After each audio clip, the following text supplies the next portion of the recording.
Well, I didn't prepare for this. I'm just sitting here. I'll do what I can from You're the over one here. who has slides. So Gruzky had a really good introduction, but he's muted himself because, intelligent. So what we're going to do here is I'm going to have a really bad introduction. So we got Evrien from NEP. Hello. They got WilliamTheDank from 07. That's me. We got the mute himself, Gruzky. We have a literal shellfish in a can. Lobster can from Adopt. And me, I'm Squared. Used to be pro Benson player, now just a Benson casual. And the first thing we want to talk about was capping. Yep. And I'm reading Gruzky's notes here. So he's talking about a difference between small capping and big cap, or small caps and big caps. I guess I could lead off on here for this one because I was the one who brought this up as a topic. So like people know that we have different maps in World of Warships, that's a given, and some maps actually have different cap sizes. Like I'm not sure if you are aware when you are playing, you should be. Like for maps like Trap, for example, they're like the caps are considerably bigger. Whereas you have caps on like Sea of Fortune, like they can barely fit a destroyer inside without getting it spotted from the other end. So like those are the differences we're talking about. Like you have to, when you're considering how to cap a map, you have to first look at the map's cap sizes and then go into approach this. Say, how should I approach capping without really risking myself getting spotted or keeping myself relatively safe when I have to get spotted somehow. So like these are the things we're talking about here. On the stream here, you have the two examples from, I believe this is one's from that's Two Brothers on the left, and that's North from the right. I think it's like before the revamp, right?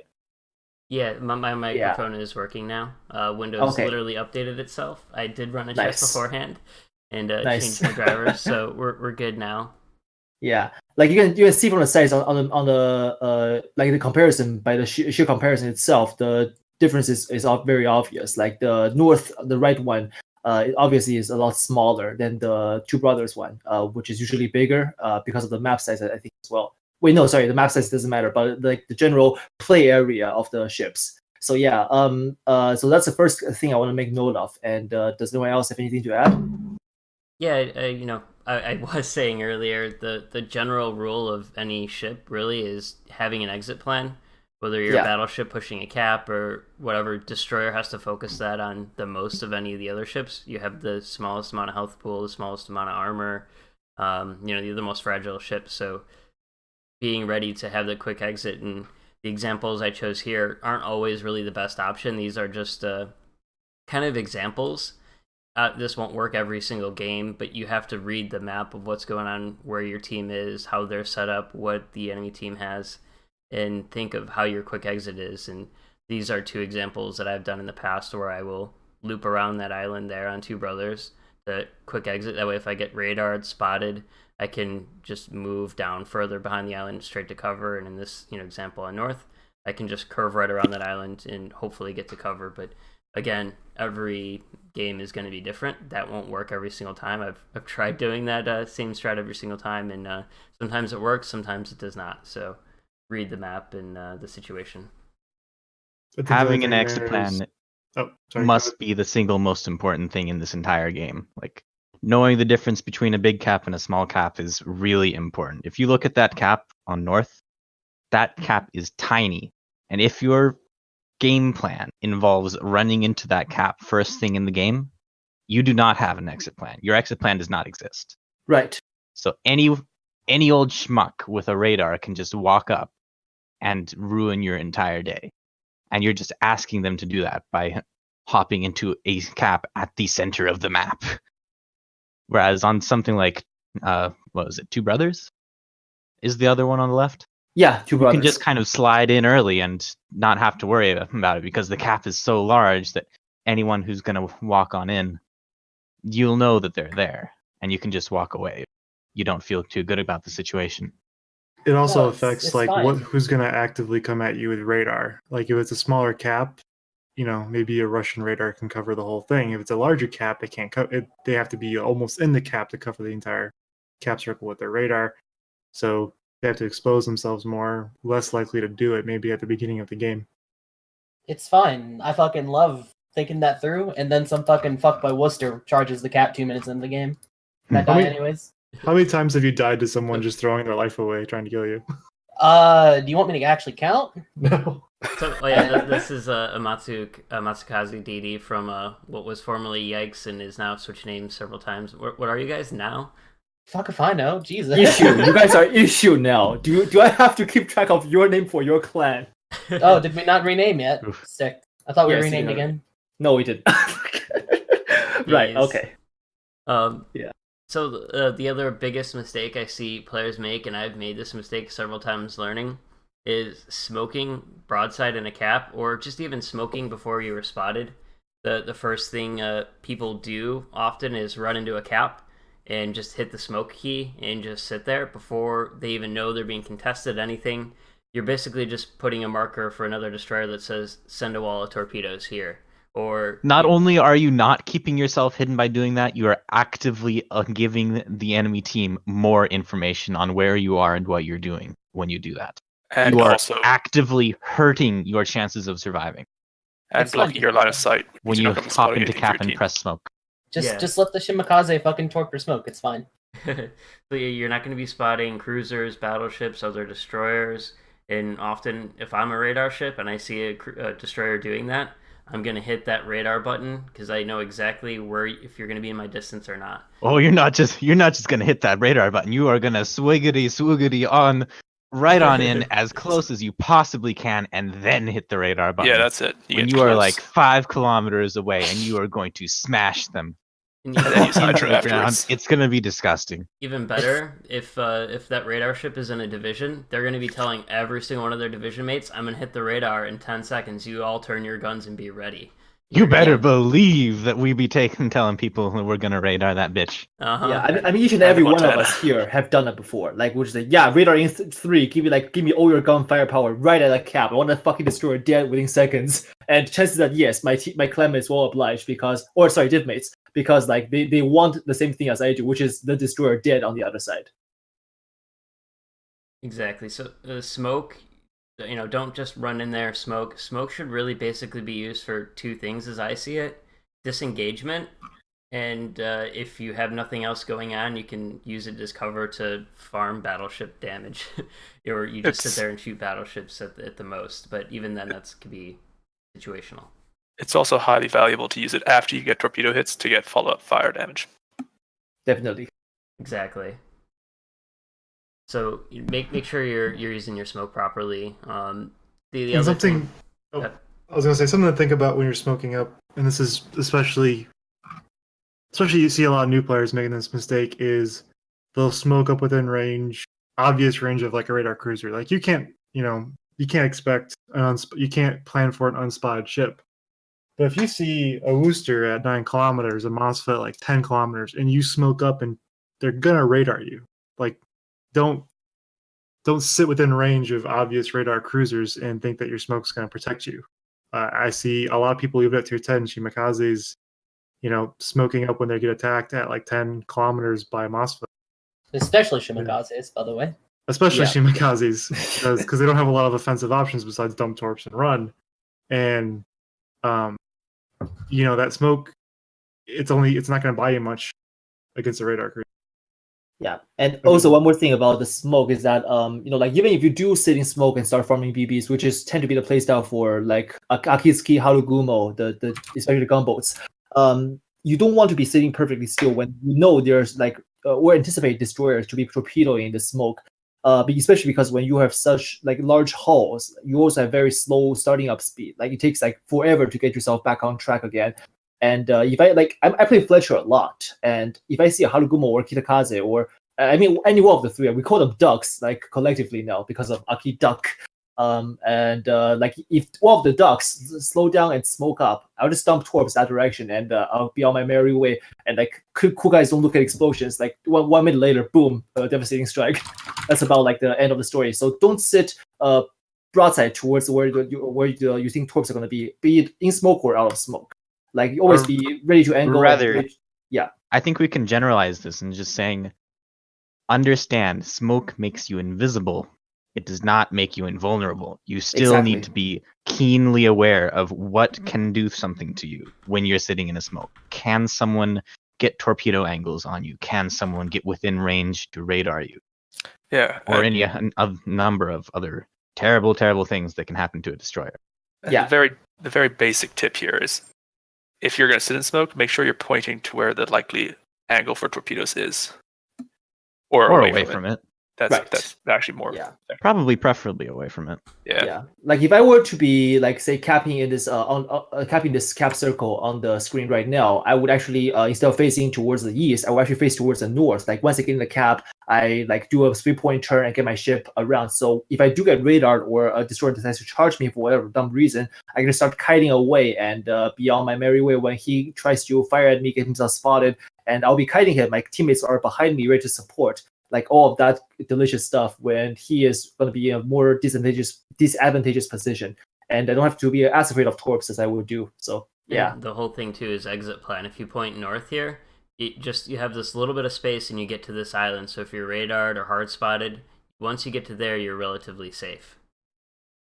So keep that in mind too. That it all ties in together. Mm-hmm. And the other topic for capping is, typically knife fighting happens in in cap fights or cap contesting. So basics of knife fighting, I'm terrible at it, so I don't know if one of you guys has a better recommendation of knife fighting. Lobster, you seem to be, you kick my ass at it every single time. Yeah, don't fucking do it because you usually die for it. Yeah, I mean, don't forget that these fights are never 1v1s in randoms. You're always going to be you versus the destroyer plus 3 cruisers behind him. So it's pretty much a lose-lose situation. Or that destroyer versus you and 3 cruisers behind you. Both of you die. And something to note is know what type of ship you are. Are you a gunboat or are you a torp boat? And depending on when you start a game and you realize, hey, it's a 1D to each team and you're a gunboat and they're a torp boat, if you catch them close in, you're going to win typically. They can win if they have team support, though, so don't be too cocky about it. Yeah, I mean, we've all had a few of those really good games. I remember a game a while ago where I was on Mountain Range, I think, or something, and I went to a cap and I killed 4 destroyers in like 5 minutes in gunfights. But that was lucky because there weren't a lot of cruisers around and I was using island cover most of the time and attacking them from odd angles. But know the strength of your ships. Don't look at it that way. That's not lucky. That is planned. Like, you knew that there weren't any cruisers around. And you knew that the angles covered you from other sources of fire. You knew you were going to get them at odd angles and get lots of free damages. Like, honestly, I think knife fighting is completely okay. You just need to make sure that your target is isolated. And it doesn't even need to be alone per se. It just needs to be the only thing that can shoot at you, or anything else that can shoot at you needs to not be able to shoot at you effectively. And if you're be aware of what you're capable of and what you're not capable. If you're the ambusher, like just getting those first 2 salvos off might be the difference between winning and losing that fight. Usually as with destroyers. Yeah, and then something I think about is what kind of destroyer am I playing? If I'm in my Akazuki, I rely primarily on my Daka if I'm in a fight with another destroyer. Just out DPMing them and killing them. I mean, rule number 1 is just don't waste your gun DPM. That is your bread and butter when you're fighting a destroyer. I don't care what kind of torpedoes you have. Yeah. You cannot rely on them in order to take out the guy who's shooting at you. As an example, like the Akazuki does not maneuver very well, and its turret rotation is not the best. So when I'm setting up my ambush or my engagement, I try to plan my angle and my however I have to aim my turrets so that I don't have to move very much. Or if I have to avoid a little bit, I can keep my guns on target. If I'm in a US destroyer, for example, with the really high turret rotation and the super fast rudder, I will be fishtailing back and forth, getting as many guns on target as possible whenever I can, but I'll use my maneuverability to try to dodge more shells. Like it's there's different styles even amongst just what you'd call the gunboats as to how do you perform a dogfight. It's kind of almost separated out by the different nations. Yeah, but the British destroyers are looking even better for the job, right? Because they've got all those 360-degree turrets. You can just switch sides and not even care. And Hydro. Rest in peace, Gearing. You're literally a pile of trash now. GG, Gearing. literally dumpster now. You're a crappy torpedo boat with a nice smoke. Some key points when going into a gunfight. Know the strength of your ship. So, for example, if I'm in a gearing, I want to close the distance because my ballistics are bad enough that hitting at 7 kilometers is difficult even for a good player. So I try to close the distance. If you're in a Russian destroyer, your guns are excellent. So really try to get into a kiting fight where you're sailing away from the ship as they sail into you. Yeah, Russian DDs actually just straight up lose to other gunboats at like sub 5. Yeah. Because they do trade their RPM a little bit for that better ballistics and shell time. If things like Gearings and Z-52s have brains, they load AP and they trash you. So moving on to AP, most of the time in gunfights, I'd say stick to HE. It's consistent, and against good players, it's generally what you want to use. AP I only use if it's like a reliable broadside, and even then it's pretty much mostly against fatter destroyers like Gearings and Khabarovsk in particular. It's only against Gearing and Khabarovsk. In my experience, Z as destroyer well, AP versus most things, particularly destroyers, is really just not worthwhile unless you're shooting at a Khabarovsk and he's giving you full broadside. It's just so much less consistent. Yeah, consistency. You want the consistent damages, you want the module breaks, and also, AP just provides neither of these things. Also, when using your HE, don't just keep on shooting one section of the ship continuously, because destroyer sections have very little health, so they get damage saturated quickly. And this is particularly noticeable when the enemies bow in on you and you keep on shooting their bow, you'll quickly get half damage pens and then no damage. So aim at their superstructure, aim at their broadside if you can sort of loop the shells in there. And if you see a section going black, switch fire to a different section. That's how you get the damage to stay high. Yeah, it really only matters if they're full health when you start the fight. Yeah. If they're like 3/4 or half, you can usually just pump it into the broadside and it doesn't matter. Usually. Yeah, but bow section you will get saturated even. Yeah, bow section saturates pretty quick on most things, but also be aware of torpedoes, so keep an eye on the target. And if they turn to show you any side, that probably means they launch torp, so just change direction, make a turn. Mm-hmm. You can actually, I would counter that by saying don't look at how they turned, look at their actual torp launchers, because good players will actually predict your slowdown or your turnout and launch torps there. So you can out mind game them by just going straight. That's a pretty advanced. Watching their actual torpedo launchers is pretty hard though. But there is animation going on with torpedo launchers when they do launch. Yeah, there is. So if you're close enough, you can actually see the launchers dropping torpedoes, and you'll be like, "Well, there you go, time to change course." They're like, "Oh, cool, he launched torps at where I'd be turning. Time to just not touch my rudder. Cool." Yeah, well, I mean, it comes down to just on the spot reaction as well. Like, what do you anticipate? This comes over time when you build your more playing experience. Like when you play thousands of games in destroyers, you kind of know what the other side is thinking, and you can play by that. How I say, flip the chessboard around. When you're playing chess, you kind of consider yourself, what move would I play if I were the opponent? It's like that. Destroyer is a lot about just thinking in the other shoes. And knife fights goes the same, except you just have to do it a lot more quicker since you're more fast-paced in that sense. And then also, I'm just going to quickly add a little story for why AP is difficult to use. I was in a gunfight in Clan Wars where I went up as a half-health gearing against a full-health Z-52. But he was so insistent on firing AP at me that I just angled against him and still won, even though he had a huge health advantage. I remember that. That was a good day. Yeah. I think we should move on to the next topic then, if you guys are all good with capping and knife fighting. Yeah. So I'm satisfied. Next topic is spotting. What it does for you and your team, and how you should try to spot effectively. And this can be a little bit more difficult to do in random battles if you're playing by yourself and you can't really rely on the quality of your teammates so much. But you still should try to do it in wins or loses games. And especially in anything competitive, spotting it basically makes the game. If you can't shoot anything, then your team's not gonna do any damage, know where the other team is at and where they're going, where to defend against, and so on. So one of the things is when you should be trying to spot and when you should be just trying to live.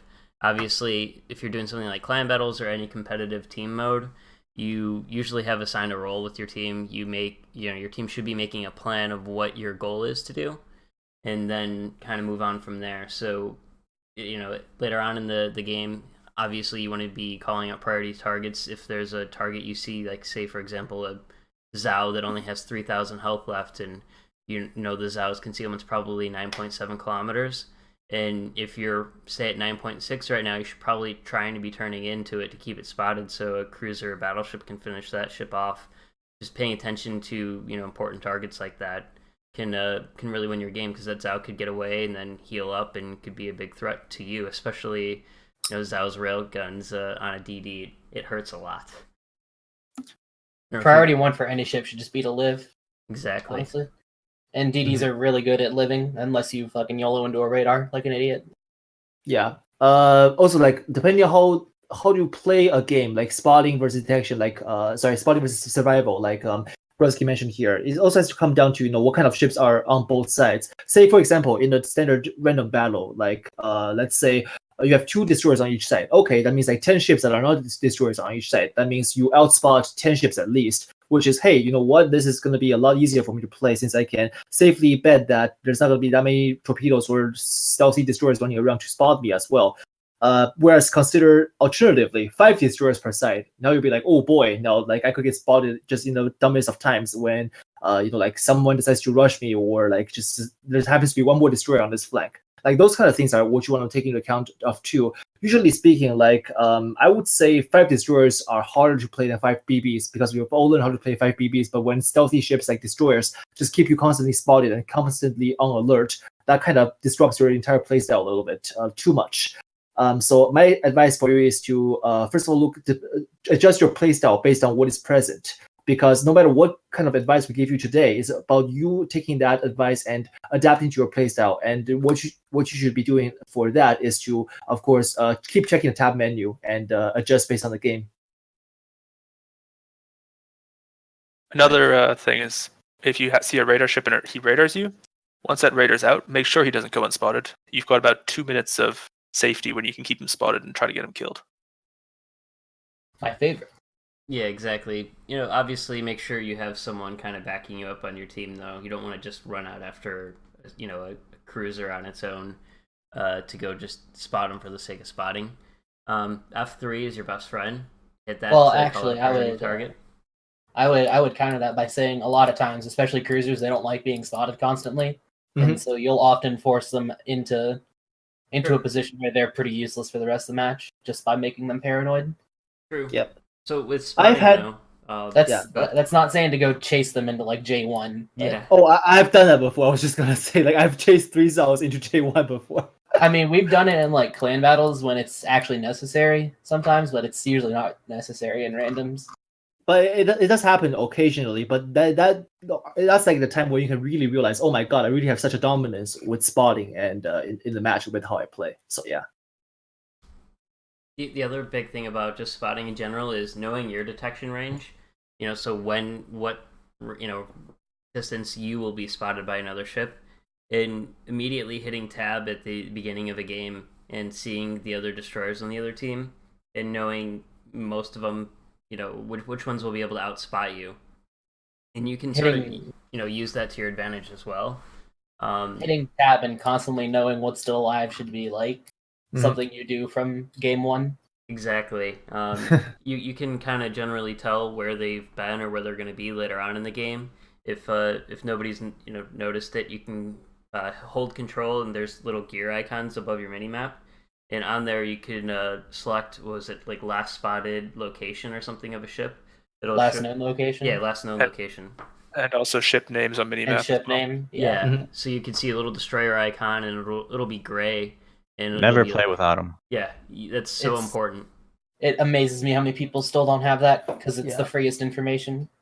And also make sure you enlarge minimap to maximum size if you can, because like there's never enough size for that shit. I tried to go even mods and have it like as big as half my screen. Some people bring up that then that blocks half the screen. There's also in that same setting, if you hold control and hit those gears, you can make the map opaque, so only the islands show, so you can still see torps and other things on, you know, your actual monitor. I do that so that way I can still see all that stuff. I want to say make the map as large as you can until it comes up to half the height of your screen. Yeah. Since when it gets up to that point, it'll actually start interfering with your lead. Yeah, it's one tick. It's one tick away from biggest for most screens. Yeah, that's what I play with. So yeah, you can unless you're running like a 4K monitor, it's one tick away from the largest setting. Yeah, and in regards to saying like what ships outspot you, I know it's like very hard to ask. Like everyone, you remember every single destroyer's minimum concealment.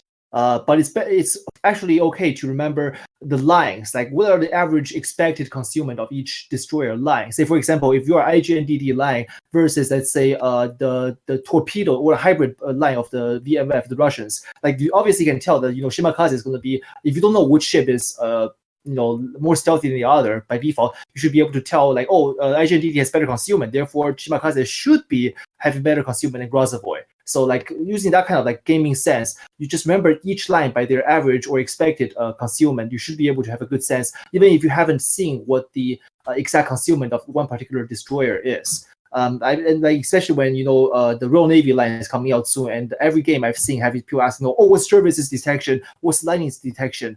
That I don't even know myself at the point. I think Jervis is 6.3, but Lightning I have to go back and check. But you can basically tell from the general sense of the line that it's fairly stealthy gunboat style, so expect like gearing American line-ish.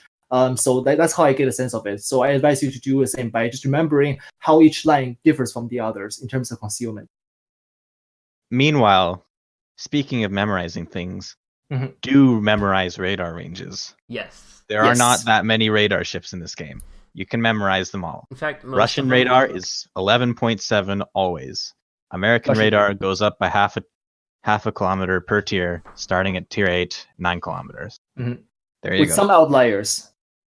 Which will be changed in the next patch. For Worcester. Which will be Indianapolis, Seattle, Worcester. Yeah, Seattle Worcester will be nerfed. Indianapolis has 9.9 kilometers despite being just tier 7, which is a surprising thing. Like many destroyers tend to find out the bad way. But yeah, so if you do see Indianapolis, just remember that she has Des Moines radar range, but not the radar duration. Too bad she's basically a Pensacola at heart. Hey. So yeah, just as William said, you can kind of even narrow it down to yourself and remember the max ranges. So Russian ships, radar tier 8, it starts with for at least the tech tree ships, and US also starts at tier 8, and US at least for right now is 9.9. And you can even, if you're unsure, just remember 9.9 for US is the longest range, and 11.7 kilometers is for the Russian ships. There's always the range for the Russian ships. Yeah. Mm-hmm. Even like Missouri is 9.9 radar range, right? 9.4. 9.5? Okay. Yeah. So because it's at tier 9. That's the tier 9 radar range. If you're unsure and have trouble memorizing it, just remember 9.9 and 11.7 and you'll be good. You only have to remember 2 then. Oh, and Salem radar range is trash. Oh, yeah. So most Salem players that are decent don't take the radar because it's useless.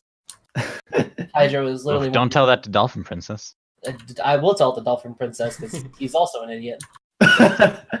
Well, though these two have a history, but I mean, like that aside, basically the idea is an idiot. Well, just let me get to the point, please. Okay, well, I mean, the radar by essential is all about memorizing like the ranges, and when you see that Des Moines is 10.6 out there and just spot it, better start turning right now so I don't get caught in the 9.9 kilometer radar. And same goes for any other ship, really. You will have occasionally some stealthy radar ships whose radar range covers beyond their spottings, like Chapayev, freaking Minotaur, and even Chapayev is like 10 point something right now. Yeah. Does it really? Yeah. 10.2. Chapayev starts at 10.2. Yeah. Oh, so it's just 11.7. It's actually really long. It's just really short too. Yeah, maybe it's like short duration. 20 seconds only. So it can only fire like 3 or 4 salvos at you. Yeah. Basically, yeah. I'm but sure it's still 5 because it's a floating citadel. So before we get too much into radar, we're going to be talking about a whole section of radar a little bit. Yeah. So just one of the main things I wanted to touch on is when to run or gun. For the most part, if you are moving into a cap, and this coincides with just general capping as well, if you're spotted just at the edge of your radar range and you see they're already in a turnout, that means you're going to be going to dark. You're going to be going dark soon. You're not going to be spotted. You're good. The worst mistake I see people is, hey, there's a target, I'm going to shoot at it. And most good destroyer players know not to shoot. You just shot at them, which means you're going to be detected for your max gun range. And now you're going to be spotted for, 20 seconds? And they're going to go dark, and their cruisers, battleships, everything are going to be shooting at you. So if you're spotted just at the edge, just hold your fire at the edge of your detection range. Hold your fire, turn out, run away. If you have to smoke, you shouldn't really need to. Don't smoke. You're going to be going dark, and provided you're not radar, you're good. Also, just a small caveat on that. At least when I was playing Clan Wars, and sometimes I made a mistake and I got spotted at 8 kilometers in with a radar. Personally, if the cruiser's on mostly full health, I don't think it's worth shooting because it distracts you and you kind of will subconsciously sail in straight lines a bit too much. It's better to just look over your shoulder and actively dodge shells coming in instead of firing. Yeah, unless that cruiser's 1,000 health or something, you're not going to be doing significant enough of damage to it. Well, if you're good at multitasking, then shooting at it is better than not shooting at it, as long as you're going to be spotted the whole time. Yeah, I was gonna say even if you only get like 3,000 to 4,000 damage in a fire, that's 3,000 to 4,000 damage more than you would have had. Yeah, that could be very meaningful. Scenario where you are stuck in the radar for a while, shoot your way. Shoot your way out. Exactly, but if you're close to someone getting out, just hold your fire, focus on dodging. I'm kind of talking more for the average player that doesn't know exactly or doesn't have the coordination, because I even struggle with that sometimes because I'm not an amazing DD player either. I mean, the only time that might screw you is if you're shooting on your way out and the radar runs out, but your detection range is still at your max because you're still firing. You'll just end up being spotted for longer. While the radar's gone, then you definitely mess something up. Yeah, like radar is not going to be like the bio end all counter destroyers if you know what to do with it. Unless you just mean to continue firing your guns after the radar. Exactly. Ended. Yeah. So that's a totally okay situation. The one last thing for spotting topic is your air detection of that means what range you'll be detected by planes. This becomes very important in like King of the Seas competition, or just if there's a CV in general. And one of the things is pay attention to where your AA range of guns fire. Just turn your AA off. Exactly, you can hit the P key, and it'll turn your AA off. And some ships, depending on, especially how you spec it and whatnot, your AA range might what am I trying to say? Might go farther than the detection range, which means your AA guns will start firing before you would have been spotted, and then you're going to be spotted by those planes because your AA guns are off and firing at them. Generally speaking, yeah, because like tier 10 destroyers, for example, pretty much all have the air detection lower than their maximum AA, especially for Haberovs, who, despite being a big ass destroyer or like light cruiser, if you want to say it, has only like 4 point something, not even 5 kilometer detection, whereas her air can easily go up to like 6 or 6 point something kilometer, depending on how you spec it. So yeah, 6.2 if you put on AFT. 6.2. Yeah, 6.2. There you go. So that's already far beyond normal detection. So we can officially move on to radar, which we've already kind of went in and talked about a lot. Mm-hmm. So it's not as broken as destroyer players seem to think. Yeah. So like I believe the three of us here all can speak for ourselves, saying that radar is not as OP as people make it out to be. But for the common, the radar problem doesn't exist. Get good. Yeah. Okay, William, let's be a little more like beginner friendly and just go down. I feel very strongly about this issue. Radar problem does not exist. That's why we're here. That's why we're here, though, right? Exactly. This is one of the questions somebody asked in chat. Mr. Red did. It's a really good question because as a destroyer player, it can be really disheartening when you load into battle and you see 4 radar ships and you go, motherfucker, what am I going to be doing? Like, I can't. I'm going to be useless this game. The answer is no. You just have to play tactically, and this is also where the last spotted location on your minimap becomes in big handy. You play a little bit more passively at the beginning, or at least I do. If I'm in a division, we'll try to coordinate to make sure I have support. And this is where the having your exit plan ready, no matter where you go, comes in hugely handy. This is what separates a good DD player from an average or bad DD player. It's just surviving. The longer you're alive as a DD, the more impact you're going to have on the game. At the beginning of the game, everybody's trying to get in position, do what they want. You can get lucky by sending off torps, but you've literally only just gotten lucky. There's not a whole lot you could do for skill wise to guess where people are going to be. I mean, you can say, hey, a radar cruiser is always here. I'm going to send torps there. If you can reach it, you may or may not get it. So I would honestly hold off those torps. But really, I'll give you a hint. Radar cruisers love corners. Exactly. Just so dump them on the corner. Know that most radar cruisers love corners, I should say. Amazing. Some exceptions. So yeah, I was gonna say that like I think the radar problem that everyone complains about mostly started with the American light cruisers when there was just so many of them in queue, and that was people were hard, complaining about radar long before that. Right. I recall back with Belfast. Belfast was already like. But like right now, they're addressing one of the worst parts about the American light cruisers, which is the Worcester's ability to stealth radar, which is being able to radar outside of its detection range. And so you get once you get spotted, you can't click it. Yeah, for a DD who's unfortunate enough to come across, like if you see that a Worcester's in a general area, don't go there if you're in a DD unless you're very, very brave or very, very good. But if you came across an unspotted Worcester, the minute you spotted him, you were in his radar range by about more than half a kilometer. And if you were traveling towards him and he popped his radar, there was no way you were going to get out of that radar. GG. With alive maybe, but a lot of your health gone. So here's how you don't die to a Worcester's radar. Real quick. Even though they're going to nerf the Worcester's radar down below its detection range, be careful because radar Minotaurs can radar well outside their detection range still. And no one's been talking about that in Japayev. So just be careful about that. Before William gets into this, we're going to explain the radar trap, which is essentially any ship that has its radar range goes out farther than its detection range. So, for example, minimum detection. Yeah, let's use Minotaur as an example. Its detection is what, 8.9?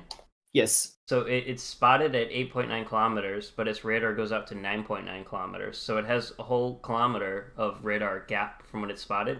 So that means as long as it's not firing guns, a Minotaur player sees that it's spotted, it's going to be tapping that radar button because they know there's a destroyer in it. Minotaur outspots every other cruiser, so it has to be a destroyer. So go on, William. All right. Ladies and gentlemen, children of all ages, here is how you counter Worcester radar with a destroyer. At the beginning of the match, you press tab and you hold that button down for at least 10 seconds and you look at the enemy team and you see, is there a Worcester on the enemy team? Is there radar on the enemy team? And you can tell yourself, all right, I am not going to go within 10 kilometers of where that guy is probably going to be until he's spotted either there or somewhere else. Ta-da. You're Unicum now. At least at the beginning of the game. You're better than 95% of people in the game if you do that. No good Worcester or whatever radar ship is going to be rushing into the middle of a cap immediately at the beginning of the game. It does happen, but they're likely going to be getting focused down. So unless you play Minotaur with reckless abandonment like I do. Oh god, that's a whole nother thing that's not going to radar Minotaurs are few and far between, and if you angle away from them, then you're most. Yeah, I was gonna say you actually just angle. We are a beautiful breed, and I will not accept this slander. Well, the thing is, like Minotaur only has AP as an option, so by just angling, you limit the output, the damage you receive, and that's why I think Minotaur got away from this nerf hammer. When they catch you by surprise, it'll be devastating. Don't get me wrong, but if you have some clue of where they are, it's not too hard to avoid that. So and what William, I'll just like to summarize. What William meant there is by developing the game sense of don't just blindly go towards Cavs or go towards wherever you want to go, but actually try to think about where this Worcester, this Des Moines, this the Moscow even be. Like the thing about them is that so long as there are only so many places they can be while being relatively safe. If you remove those places out of the formula and be alert while you are traveling near those places, then you are already going to be in a very advantageous spot dealing with any incoming radar. And that's what he meant, because we've seen that all of us here have seen so many cases where destroyers in random battles decide that, oh, you know what, let's rush this Des Moines down. I'm sure I can get in a Torp range before I get fucking radared and die by his concentrated fire. No, that's not how you play it. The radar is actually radar is only there when you stumble upon it. It's a mistake you commit. And we're gonna get nerfed Worcester very soon, so that's the stealth radar is gonna be less of a problem now. But like the thing about most radars, you can outspot them, and let's be more intelligent towards dealing with them, and that will help you save a lot of your HP and lives. So yeah, as William said at the beginning of the game, you can pretty much spot out where Worcester, most radar ships are gonna go. They love islands. They love places they can fire over the island, have some cover to retreat to. So keep that in mind when you pick where your focus is going to be. You know, if you're going to B cap on trap, they love to sit behind those islands on both sides of the map at B. Same thing with C on trap. So you can kind of immediately pick out, maybe even delay capping. You know, your team might yell at you, but if you know you don't have the full support and you just ignore them. Yeah, you know there's going to be a radar ship around there. You know, being alive will help your team more, whether they know it or not.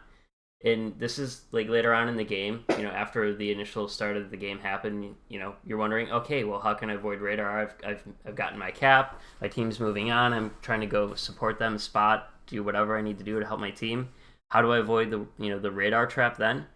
Simple, pay attention to where the last spotted location is. It's very likely that ship was spotted. The other way is to open up your eyes, zoom out a little bit. You can look behind an island.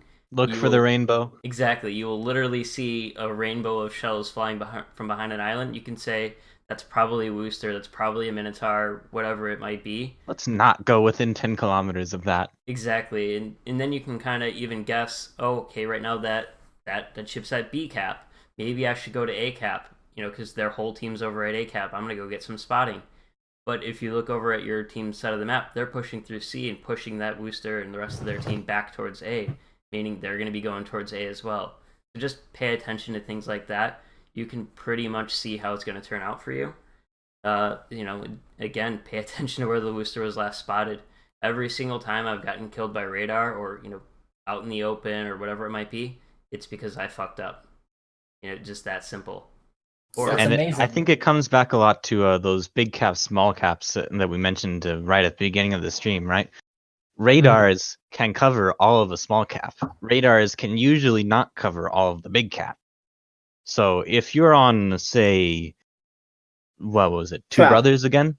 We had a picture of that. Yeah. Oh yeah. Just kind of slide into the cap in the early game and be fine. You're gonna spot them before they see you. But if you're on Warrior's Path and your first instinct is to dive into the A and get behind that little island in the middle of the cap, you're probably going to have a bad time if they have a radar behind that island over there. Stop YOLO in small caps, please. Yeah, it's not worth to just YOLO into small caps. Stop losing 3 destroyers in 3 minutes in random battles, please. Or ranked. But big caps can't afford you with that leniency. You're not going to be able to get away with like small cap punishments because they bring you so far into enemy control territories already. Like enemies going to have more effective firing range over you. So you want to play more safe when you're dealing with small cap maps. So Red asked how often like I screw up with getting radared. The answer is more often than I like, but every time that happens, I know I'm the one who made the mistake. It's not a broken game. It's not a bad game. It's because I didn't pay attention, or somebody really got the drop on me, and they were a better player, and they should have. And they just outplayed you. Like exactly. People in this game have a very big problem with accepting they just got outplayed. And I might even be sitting in the voice chat, like I'm sure Lobster and MS have been there right next to me, going, "Fuck this fucking radar, yada yada," like me screaming, yelling at that person. But after I calm down, I know, and I think about it, it's because I went here and that Wooster or whatever radar ship was spotted the whole time, and I just didn't see it. I wasn't paying attention. It's on me. So once I calm down, I realize that, or I watch a replay or something.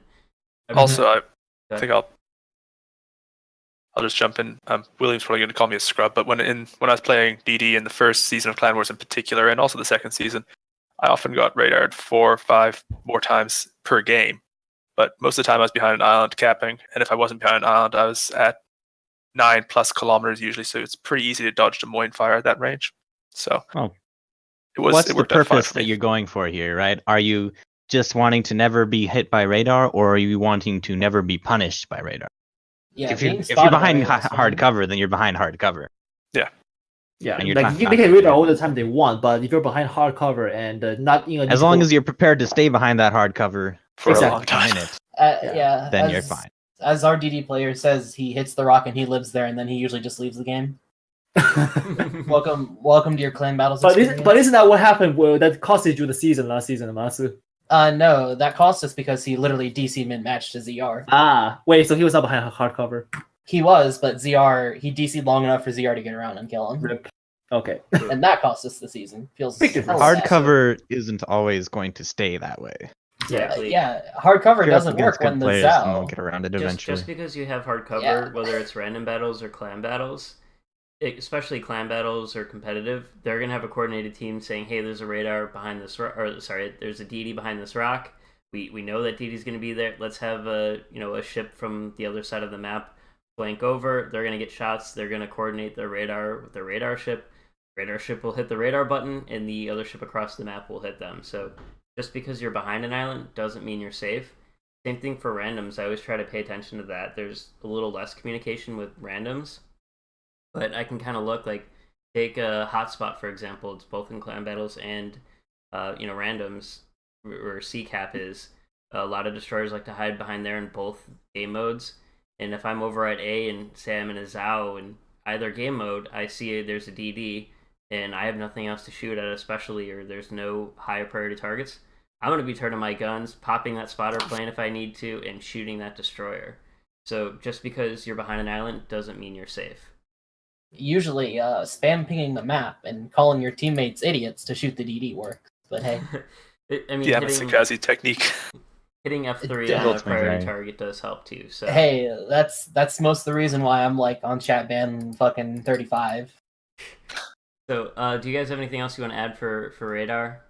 Because stop bitching about it. It's not broken. Well, the thing is, I want to just say one more thing. If you absolutely get caught in a radar, let's say a Worcester, and you're in a destroyer that's running away, don't just run away in straight line. Wiggle yourself, spam left, right, because Worcester has such horrible shell trajectories. They're called rainbows for a reason. All right, so they have such horrible rainbows. They actually have a very hard time hitting you, even when you're just 9 kilometers away from them, or sometimes even 8 kilometers with bad Worcester with bad aims. Just try to make yourself a little more wiggly, and you'll be surprised at how effective that is to minimize the damage you take. Because many times that can be what saves you from one shell that kills you versus what not. Yeah. Also, as an addendum, both Worcester and Mentor have terrible turret arcs. So if they are shooting you with all 6 or 7 guns or whatever, fucking F3. Mentor has bad turret arcs. Yeah, you can only shoot. It's like 40 degrees. It's like 40 degrees. Yeah, 40 degrees. No. Kiting is everything, but unless it's kiting, it's got pretty bad pushing turret arcs. It's terrible at pushing. It's like 25 or something for all except for one of the turrets.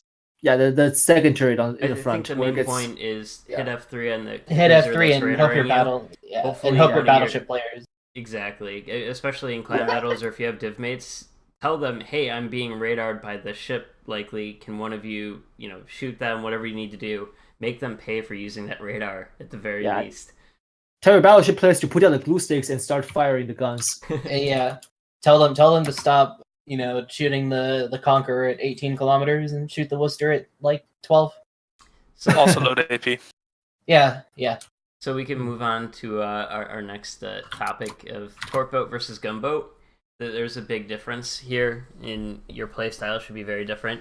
Me personally, I fail really hard at the Torp boat, so it's just not something I'm good at, not something I've gotten a grasp at.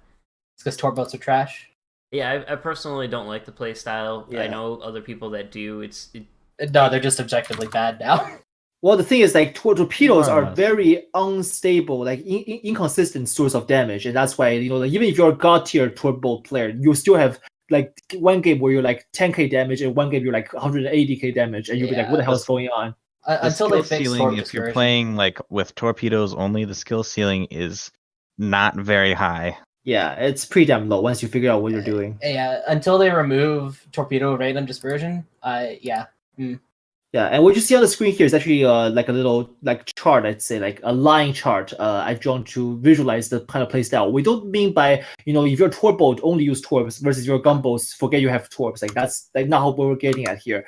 The spectrum is supposed to give you an idea of, if you're leaning towards one side, how much time should you be devoting towards one specific weaponry versus the other? You see Khabarovsk on the extreme right end, having been the extreme gunboat because you only have 6-kilometer Torps. You are not going to do anything with it unless the enemy really rushes you or you're ambushing someone. Versus Shimakaze, who have horrible shell reload, horrible turret traverse, and straight up horrible RPM.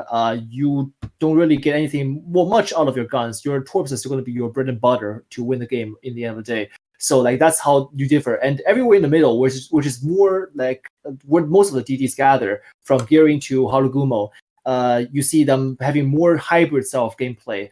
Z52 spams Torps a lot, but their AP is also very deadly. Harugumo is Daka, but you also have like pretty damn good Torps with 6x2 launchers possibly. So let me really quickly explain for anybody who doesn't know. Torp just means your main damage is most likely going to come from Torps. Your guns aren't too great, and gunboat means... Don't say you don't have guns. Still use your guns when you see like a low target you want to finish up. Like that's when you should be using guns. And then a gunboat You're in a would be Shimikaze like... and you have an opportunity to use your guns. Use it because it's the most reliable source of damage you're ever gonna have. Yeah. Also, if you're kiting away from a gearing, for example, your ballistics are actually really good compared to the gearing, and the alpha's pretty nasty. Yeah, exactly. Yeah, the arcs are reasonable on Shimikaze. They're actually pretty decent. Mm-hmm. IG and HE Alpha is pretty damn good. Like some people don't actually know, but Kamikaze, the tier 5 premium Japanese destroyer, has better HE Alpha than Khabarovsk.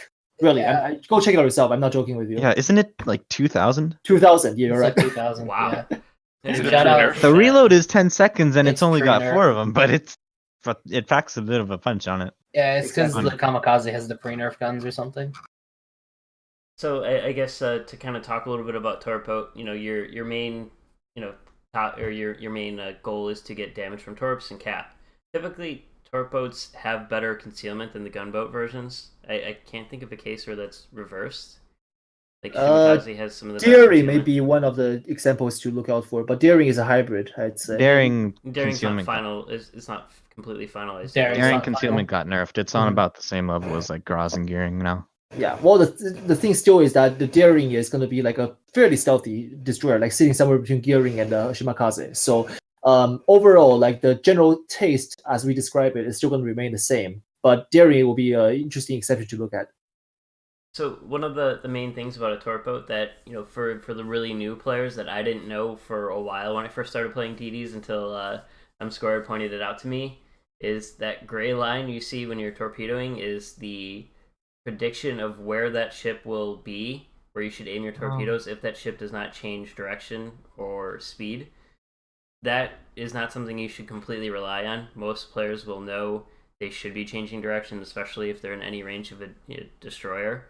So you kind of have to guess of where they're going to be, or guess if this person is clearly not paying attention. I can follow exactly to where that line says, and I know they're going to not be changing direction or speed. It's really just kind of a guessing game.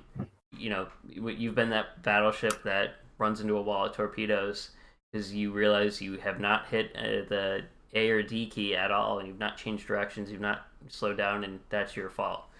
So you haven't touched anything for the last 3 minutes. Exactly. So, I mean, as the Torp boat, you kind of have to make your best guess of where they're going to be, whether it's a cruiser, battleship, destroyer. Usually, I don't follow the gray line. I will typically kind of go, okay, they're in a cruiser, they're kind of being focused. That means they're going to turn left and try to kite away. So I actually want to kind of almost go at the same direction, or the same... almost pointed directly at where they're at now, almost, if they're going to be making a sharp left.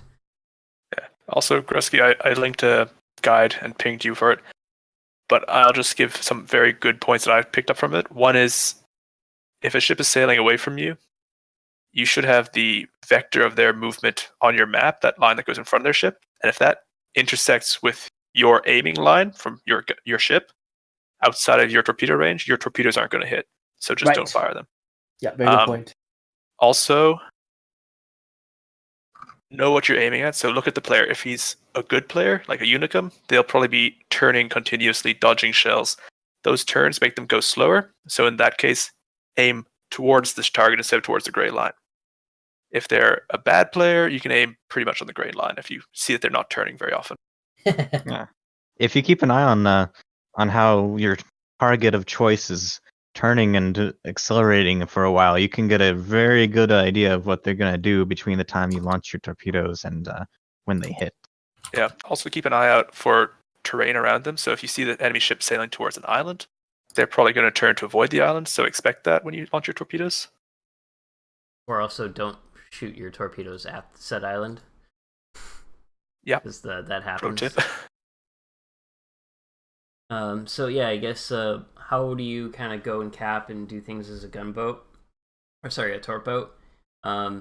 Basically, you're gonna lose most straight-on gunfights, so you want to avoid them. Not that in really many cases, as a destroyer, you want to be running into a fight. You're gonna lose too much health that you don't have a lot of. So the best thing you can kind of do is make prediction torps, and area denial torps are sometimes your best friend.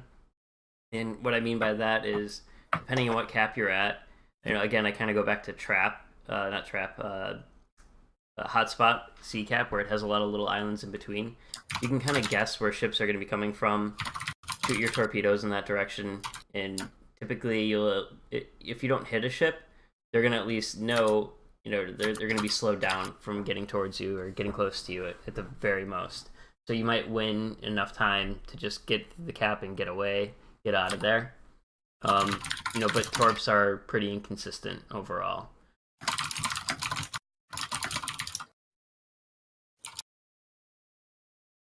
Let's see. Any other big things about a torp boat? I'm not really big onto them, so I don't know if there's any big tips you guys want to add. Yeah, stop playing them. Big thing with torp boats. Be aware of DOT. So if you have 2 launchers, it's often a good idea to launch 1 torpedo, wait about 20 seconds or so, launch your second set, and that way, if the target DCPs instantly with the first flood, you'll get a flood with the second one. And then also, if you get torpedo hits, don't be afraid to smoke up and use your guns for a little while to basically get follow-up fires. Or fire before that and try to get them to burn their DCP before the torps hit. That works too. So that idea of waiting like 20 seconds between your torpedo salvos is a pretty niche sort of thing. Like, if you know for sure that your torpedoes from the first salvo are going to hit, then, go right ahead. But otherwise, a lot of the time, it's better to just send them along with this first salvo and try and get more hits in general. I find forcing floodings can be very effective. It depends on your goal. It can be very effective. It's just very tricky to do. If I see something in requires smoke, a very particular situation. If I know there's a destroyer in smoke, I'll try to fire both of them so they have more torpedoes to dodge. So even if they get out of the way of the first set, the second set's right in front of them, so they can't really go, especially if they've been broadside to me. So this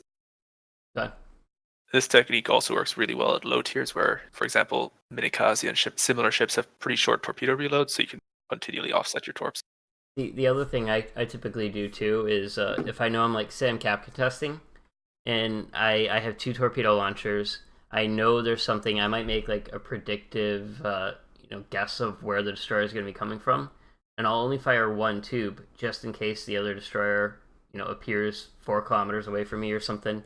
I have those torpedoes as an armament to, at the very least, make them move into a bad position, or just maybe hit them with torpedoes. So they might even forget, oh hey, I saw one set of torpedoes. They don't have torpedoes. I'm gonna go towards them, charge at them, whatever it may be, and that can get them into trouble.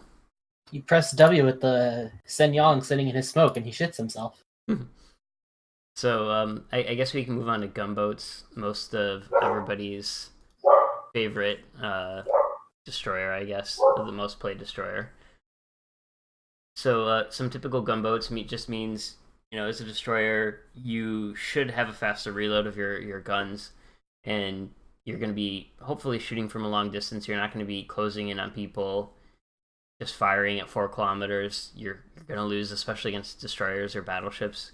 Maybe you can your torp range usually on gunboats isn't very long. I think most of them range between 10, 8, and 4, maybe even 6 on some of them.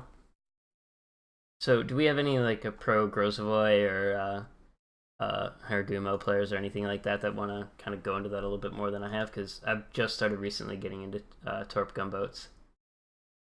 Well, Grozavoy, sure. I mean, Grozavoy is mostly just the basic gunboat build, except you also make sure that you have to take a superintendent because of the heal, right? Yep. So listing it all off, it's probably preventive maintenance, last stand, survivability expert, concealment, AFT, superintendent, adrenaline rush. There's a decent build that'll work for most people. Haragumo, you've got to sacrifice some points for IFHE, so it's something more like Well, honestly, pretty much Grozavoy, except IFHE instead of AFT. And then I want to say pick up BFT instead of Superintendent. Yeah, it's a good thing to note. There's only a couple of destroyers that have a heal. What is it? Grozavoy, Khabarovsk, and... Yeah. I was trying to talk, and I realized I muted myself because of my dog. Yeah, nice. You're good. Yeah, I'm really great. So, as a general, if any ship with a heal should probably have Superintendent if you have the captain points enough for it. It's a pretty powerful skill to have that extra heal, especially on a destroyer that has such little health pool anyways. So always keep that in mind. Typically, it depends on the gunboat too. If you're going to be going for like damage of shooting a lot of targets, you're going to be just doing damage over time. Your salvos will probably only do 2 or 3k a salvo, but you're firing every 3 or 4 seconds or something like that. So yeah. It doesn't seem you're not going to be doing those huge alpha strikes like you would in a battleship doing 30k in one salvo.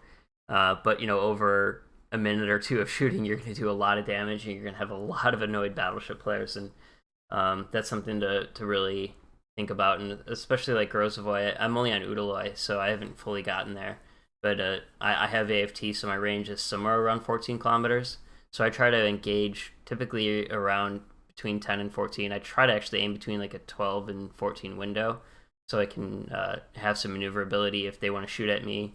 It's going to take some time for the shells to hit me, so I can typically move around and hopefully dodge them to my best ability. So that's just I was going to say, gunboats come in 2 flavors. You have the open waters, and then you have the smoke ones. Smoke is going to be like your Haragumo, really. I would say Gearing, but Gearing can't hit anything past 6, so it doesn't matter. And then you've got stuff like the cab, where if you take smoke on the cab, you're an idiot. You should be taking heal and open watering that at 12 to 13 kilometers. There is a pretty big difference in playstyle there, too. With stuff like Khabarovsk and any other open water gunboat, your objective is to be spotted all game and to make battleship players want to alt F4. I mean, you can really just get away with saying Khabarovsk isn't actually a destroyer, it's a light cruiser. It's a light cruiser, but it takes a destroyer slot, so... Yeah. I mean, which is why no one should play it. Congratulations, you cut your team out of an actual capping DD. Yeah, that's why I don't play Khabarovsk anymore. Well, Tashkent also already has a nickname when she was still around. Like she's called not that one. She has that one, but she's actually called a sky-colored cruiser by the Soviets. The cruiser, she's not a destroyer. Like that's what the Soviets called her. So there's no reason if they like saying like, oh, she's a light cruiser. No, she's absolutely a light cruiser because that's what she was known for back then. It's historically accurate. Yeah. Yeah, so same goes for Khabarovsk because like the style of play is essentially very selfish, and if you want to support your team, you really have to put on a different set of playing style and push that style to the extreme to support your team to be as useful as a capping DD per se. But as a capping DD just goes in the cap and be there, and simply by existing, she gets the job done. Yeah, the thing with like the gunboat DD is generally like you're not the first line capper. Ideally, that usually just gets you radared and killed. Yeah, because you're not, especially like the Japanese gunboats. They stop capping at Horigumos. I mean, you can to some extent, but your rudder shift and your turning radius. Oh my god, bad. Your turning circle gets you killed. Stop capping at Horigumos, please. So like, how do you go about that then? There's a lot of questions like I've seen and I've kind of wondered. Whether it be Haragumo or another one, if you're the only DD or the situation calls where you need a cap to win, how do you go cap? You have to force the enemy to radar usually, because I'm going on the assumption that there's a radar in the game, because there's always a radar in the game. So you have to bait out the radar and actively be thinking about baiting it out. So if I was a Haragumo and I was the only DD and the enemy's got like a DM or something, I would actively move within 9, hit the smoke button, and then book it out of the smoke. You have to play intelligently if you're going to try to cap in a gunboat DD. This is where your exit plan comes in, because the one thing I've learned with Udala, and I play a little bit crazy, so I wouldn't recommend it. I a lot of other higher level players that know a little bit more about the gameplay too, where they play it without concealment, and it's actually pretty common. But if you're pretty new to DDs and stuff, I wouldn't really suggest it. takes a little bit more, knowing, because my detection rate's at 8 kilometers, I believe. So, you're going to be outspotted by every single DD. How do you go cap? When do you pick to do that? And the answer is don't rush into the cap right away. You're going to be spotted. You're going to be, focused down. If that's the case, you're going to have a hard time getting away most of the time, or without at least taking a lot of damage. As a gunboat DD trying to cap, like your main threat is not the other DDs. You need to be looking at where the cruisers are mostly, and the battleships, because battleship AP is broken. Battleship AP is not broken. If they eat it, they deserve it. Eat my ass, William. That garbage is cancer. Anyway. So I play destroyers all the time these days, and it's not even a problem. It's more of the thing in like clan battles where it tends to lose you the match instantly if your DD just dies, but don't die. If your DD just dies to battleship AP, then your DD is bad. Yeah, just don't get shot. Easy. There's no question about it. He's bad. So I guess I don't know if any of you have a little bit more experience with these gunboats, but typically I'll wait to go into a cap, or I'll even kind of just provide more of a spotting role on cruisers rather than fighting DDs in the beginning. I was gonna say, once you know where the enemy cruisers have positioned themselves and all that, it's usually not that hard to cap in a gunboat DD, because other DDs generally don't want to fight you. But I guess the other thing I do too, if I have to cap, there's no way around it, and I know there's, the zone is hot, there's going to be other cruisers and destroyers there. I'll try to do something, and this can get you killed too if you don't do it right. Backing into the cap, you see it a lot in clan battles or other things, and it's generally not such a bad idea, but it can get you in trouble if you there's a period where you're turning out, you're almost broadside, or you're not very maneuverable because your engine's switching directions from forward to reverse, and you're kind of just stuck there for a little bit. And if Torps come or you get radared, it's hard for you to either move forward or backward because your engine's already stuck in one direction. To shift to the opposite direction, it's going to take a little bit of time, so you're going to kind of be dead in the water for a point. But still, just the whole keep coming back to it is have an exit plan, because it's probably the most valuable lesson you can learn in this game. So if you have to cap, DDs are. I was gonna say they're the class that you have to think about this.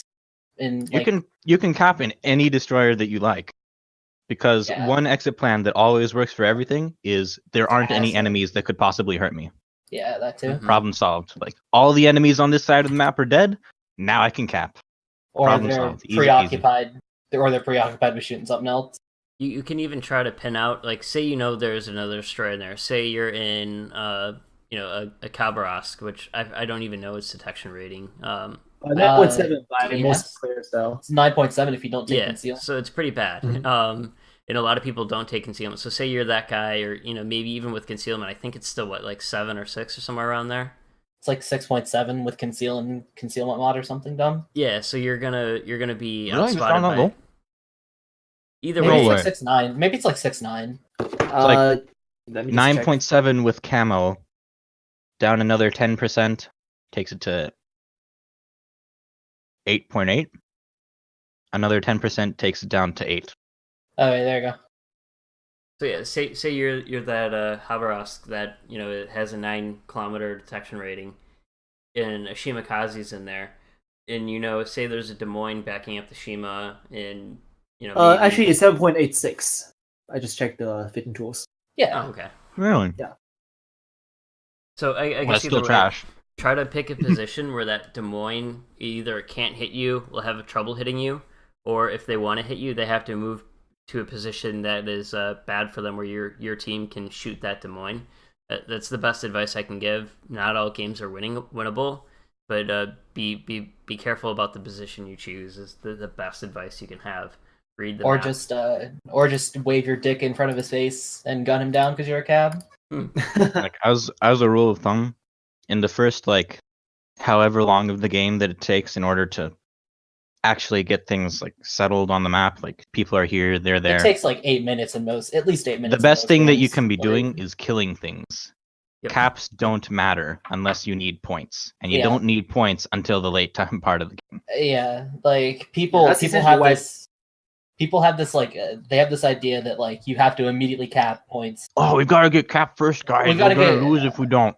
Yeah, congratulations. And then you died, and now what? And then you lose the cap anyways. Congratulations. And you lose the cap anyways. When you could have just like, when you could have just been jerking off for the first 5 minutes, and then gone into the cap and done much more. Yeah. When M-Score was teaching me how to play a couple years ago, he was so annoyed, and I can hear the frustration in his voice when I would be in a cruiser, and within the first 2 minutes of the game, I would run into a cap saying, "Oh, I'm trying to help win the cap. I'm trying to help win the team. I'm trying to do all this. Nobody's there supporting me," screaming at that, and he just goes, "You're an idiot, man. Why would you run into there? We could just be killing things and doing this other stuff." And I was so focused on getting the cap. And funny thing, killing ships makes it easier to cap. We also get points for it too. My favorite. It's really interesting. The 3-minute dead Shimakaze who pings his battleships who just barely started moving. GG, no support.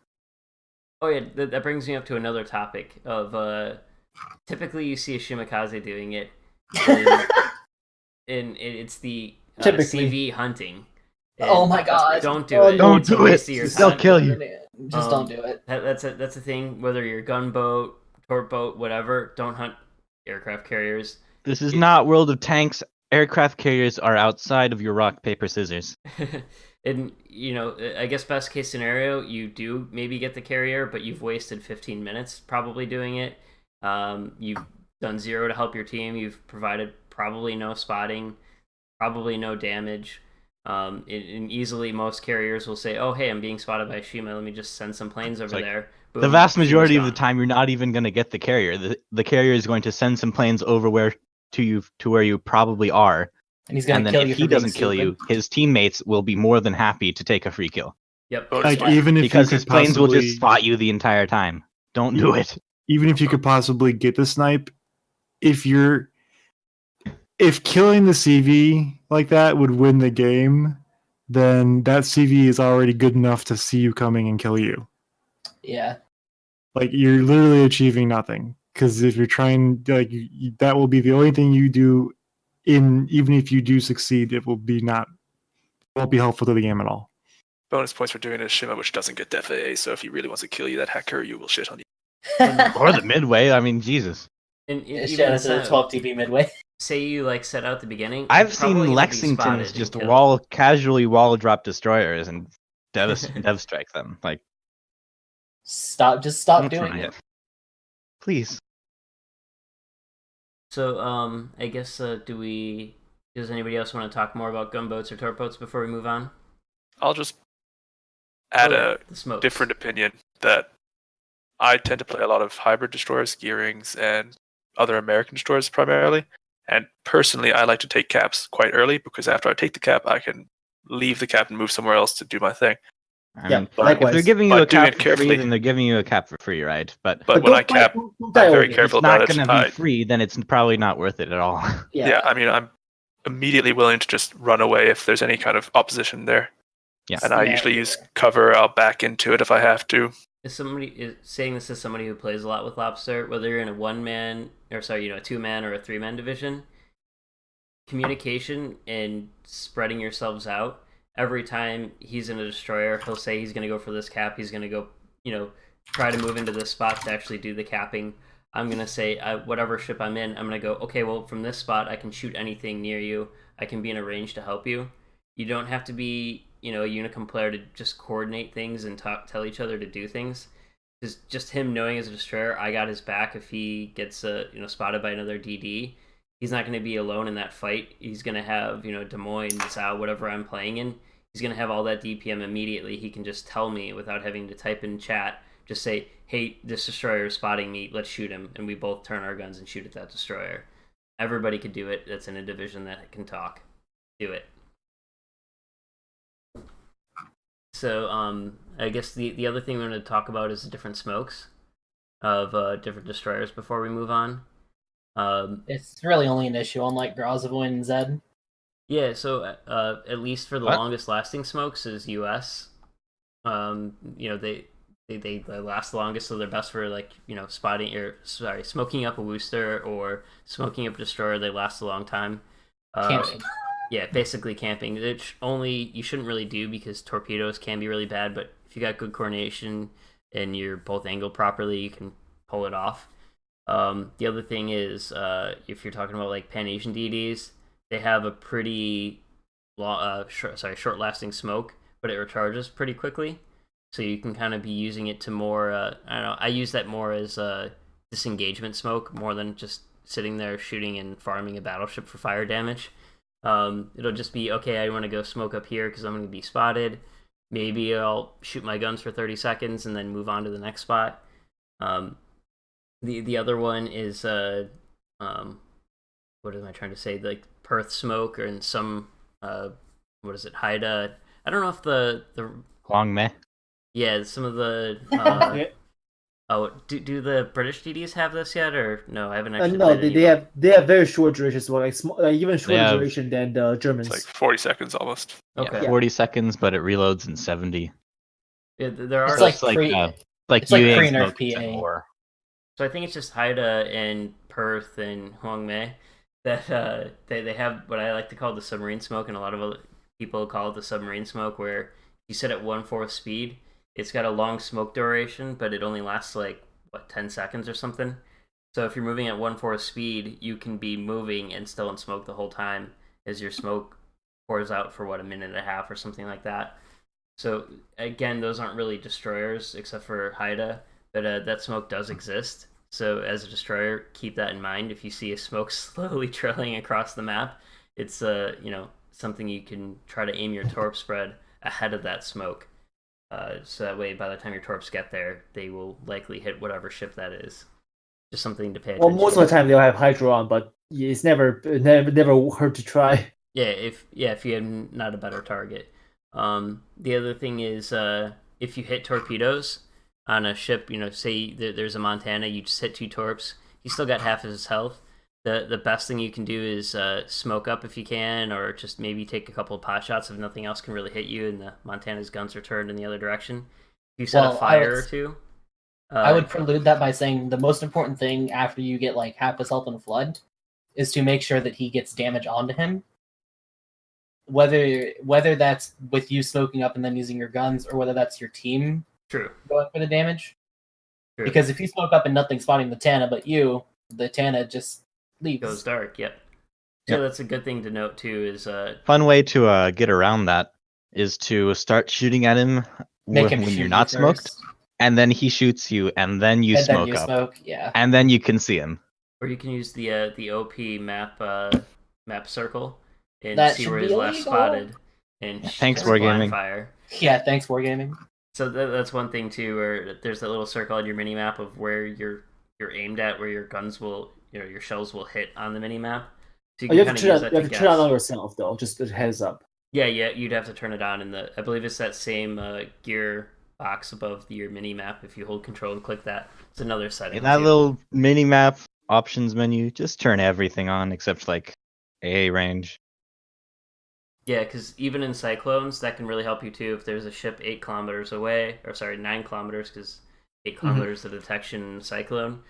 You can use that whether you're in a cruiser, destroyer, battleship. If you got nothing else to shoot at, nothing else going on, try it. What else are you What else are you doing? Might as well try it. It's a good way to get accused for hacking. Yeah. OMG hacker, you can't see me. Somebody just pointed out in chat that's a great reason to not sit still and smoke, whether you're a cruiser or destroyer. If you're a destroyer and you're sitting still in smoke, if you're firing, the other player does see where your shells are leaving, and they can pretty easily guess where you are. If not, if you're just sitting still in smoke, not firing, I'm gonna look at the minimap, shoot at that spot, and see what I get. If I got nothing else to shoot at. So it's almost like the X on the minimap was borderline illegal as a mod. Yep. And they decided, you know what? And then they just implemented it into the game. Thanks. Yeah, sick. Thanks, Wargaming. It's not illegal hacking if everybody has access to it. Mm-hmm. Exactly. So I think is that good for that topic? Everybody have anything else they want to add, or should we move on? Cyclones suck for DDs. Yep. Don't get me started on cyclones. Don't Like the one time that I've actually genuinely felt like unable to do anything against a Worcester. Yeah, because he pops up at 8. He pops up at 8, and Super he can stealth radar radar. you from outside of that. Oh yeah, that's my So favorite. he is can just one-way radar spotting. you, and he can shoot you, and you can't even see him. Oh, I love one-way spotting in Cyclones. Makes my heart warm. Best thing. And you can pop Hydra just so that he can't torp you. That's another thing to note. If you're one of those radar cruisers, I did this once with the Des Moines in Hindenburg. I matched his speed where I was like 8.1 away from him, popped radar, and just farmed him the whole time, and he couldn't catch up to me. Yeah, because it's one-way spotting. Woo! Exactly. Woo! So keep that in mind when you're in a cyclone. Those ships that have a radar range, they can radar you beyond that 8-kilometer range. So do your best to estimate and guess where the cruisers are going to be, no matter what ship you're in. Also, pro tip for the poor person who doesn't have radar, the circle on the map is almost as good. Almost. So I guess the next topic we wanted to go on to is presence.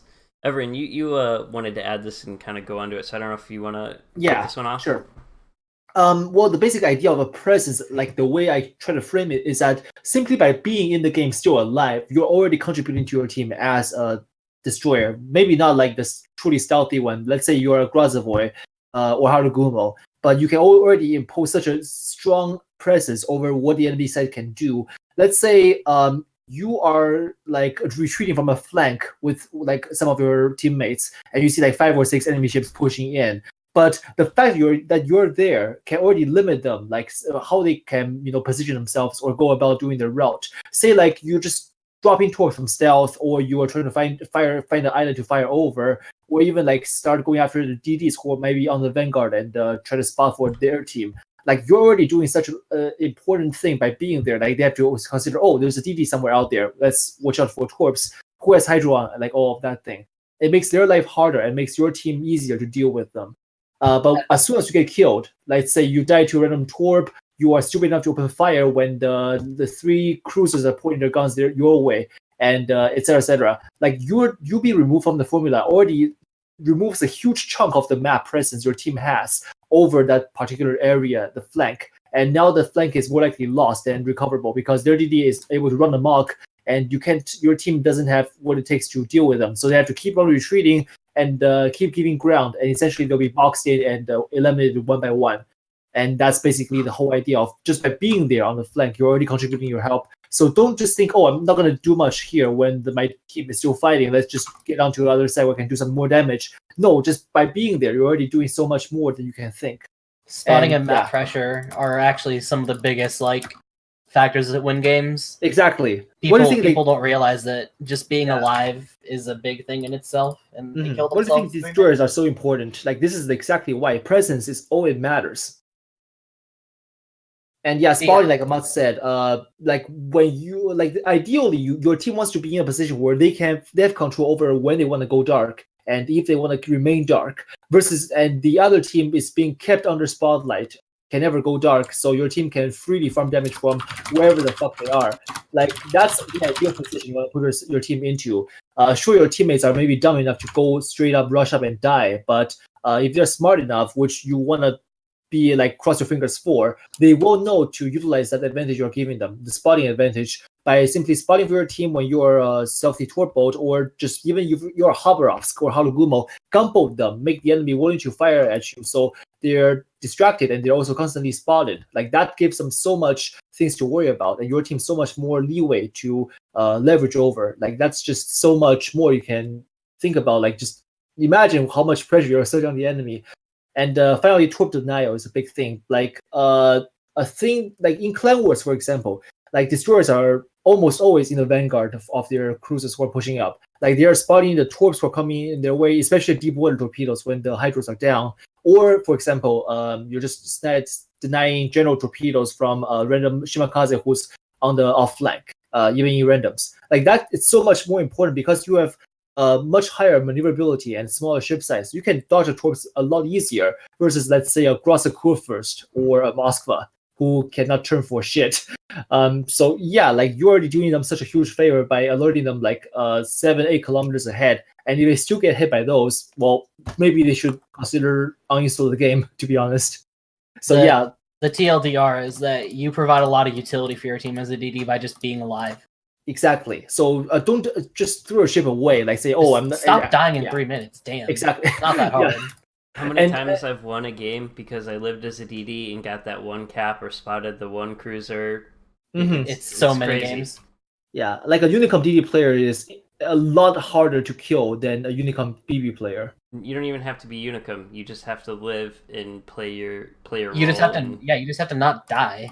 Yeah, if you want to increase your win rate, live beyond the first 5 to 10 minutes of the game, because then your torpedoes become so much more valuable. Your guns, which do less damage but fire typically quicker than cruisers, become all that more important because you're more likely to come across another DD that's half health or so. So, as a full health DD, you can just look at that destroyer and go, "I'm gonna win this fight."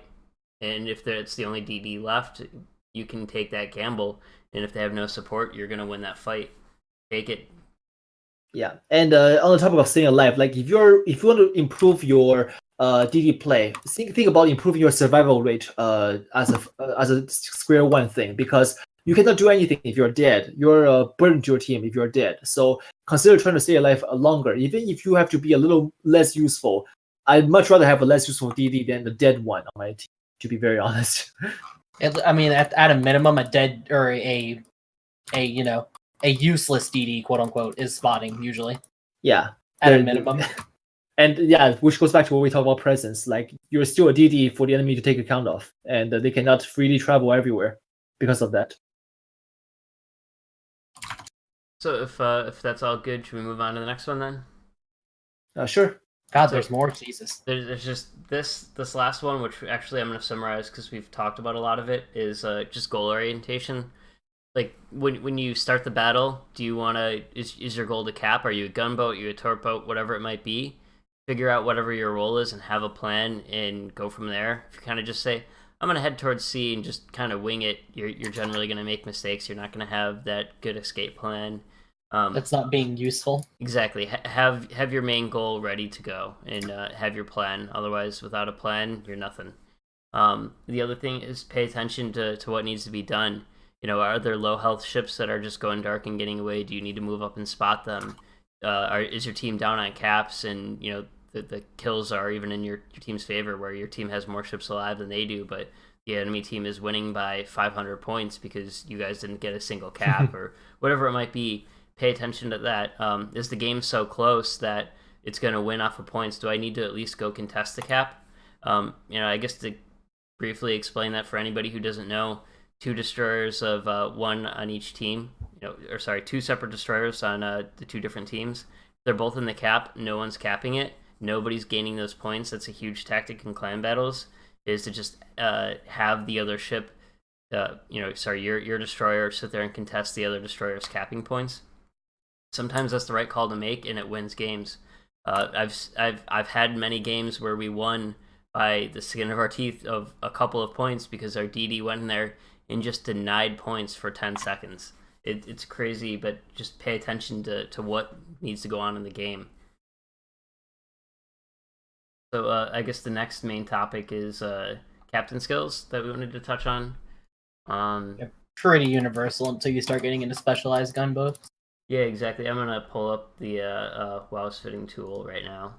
Bring that over. There's a WoW I actually updated the PowerPoint slide just now. Okay. I put in a standard captain ship build. If you want to refresh the page or whatever, a second. I can go ahead and talk about that before you pull up the WoW's fitting tool.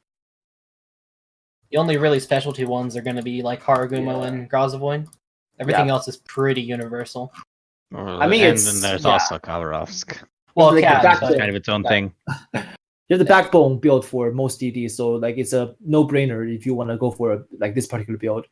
So this build is the typical destroyer build, you would say. Mm-hmm. Well, the backbone. If you have the first 10 points. Survivability expert over superintendent. Well, yeah. Well, I mean, depends how you want to play. I think superintendent is fine. It also depends on the tier. Yeah. like you're low tier. If you're like tier 5, 6-ish, probably a better another smoke screen can help more. Depends on how you play. So like I said here, first one, priority target or preventative maintenance, PM or PT. I can talk right now.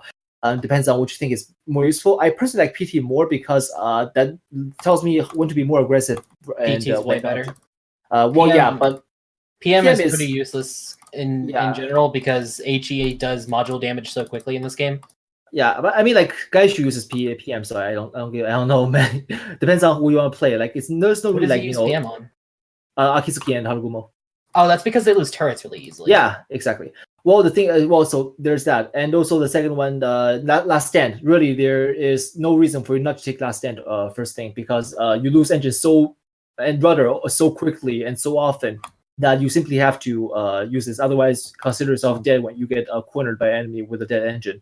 Unless you're it's worth noting that there are some crackpot builds out there that just take Adrenaline Rush instead of Last Stand and don't ever even do it. Hell yeah. But that sort of thing is a bit more niche. I used that on my Minsk, and I took that from Dolphin Princess, and he's first Minsk and I'm fourth, so it works well for some people, but it's very, very uncomfortable to play. So you've got to have a good idea of what you're doing. I mean, Dolphin Princess also recommended me to take fucking Hydro over defensive A when playing DM, and let's just say that's not a very good idea for most of the cases when there is a CV around. So I'm gonna bring this. When is there really a CV around? Yeah, you can get away with it all the time. And when do they actually test to see if you have defensive fire? That's back when, like a year and a half ago, when CVs were more prevalent than now. Now I would say maybe, but back then certainly no, because that's like once every 3 games. So yeah. And I'm gonna bring up this build. This is like the typical 10-point destroyer captain build of priority target, last stand, survivability expert, concealment. Most destroyers for most players, at least with 10 points, should be running this pretty much. You can make arguments for some of them might want to take torpedo armament expertise. Personally, I do say survivability expert. It in a lot of cases, it of course depends on the ship and the tier and everything, but it could be the difference of you accidentally, eat one torpedo. That torpedo could kill you. This could keep you alive and allow you to eat, one torpedo from full health. So that's why that's pretty powerful. And your health is already so low. Of course, you can also make an argument if you're at tier 3, this isn't really helping you. I agree. Yeah. But I'm more talking about above tier 7 or so. Yeah, I only said superintendent over SE because I'm assuming that you're grinding up a new captain as you're grinding up the line, and which means that by the time you hit the tier 3 skill, you're only going to be like tier 5 or tier 6, which doesn't give you that much return for taking super SE. Yeah, you get past the early tiers pretty quick. That's true. But I don't think it's worth sinking for those of you those 3 points in there. Yeah, for those of you who are a little bit newer and have some captain experience and whatnot to spend on this, this is at least a 10-point build. I think most destroyers should at least have 10 points for the reason of concealment expert. Obviously, we can get into the weird gunboat builds, but I'm talking about the average player and the average skill level and most ships. They should have concealment expert. Obviously, for every time we say this is the standard build, there is somebody like Dolphin Princess who makes up these crackpot builds that does amazing in them. But those don't apply to everything because I couldn't take his build and do what he does, in that ship. So keep that in mind. It's usually a playstyle difference, and there's usually, especially if it's a Unicum saying it, there's usually a very specific reason that they have logicked out. That they have logicked out very specifically for that ship and that build. Yeah.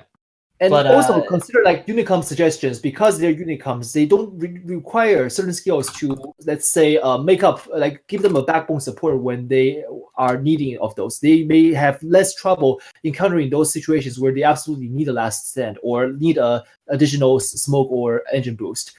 Those are the odd builds require a certain amount of game sense and a certain amount of ability to execute things. Exactly, and that so not everyone has.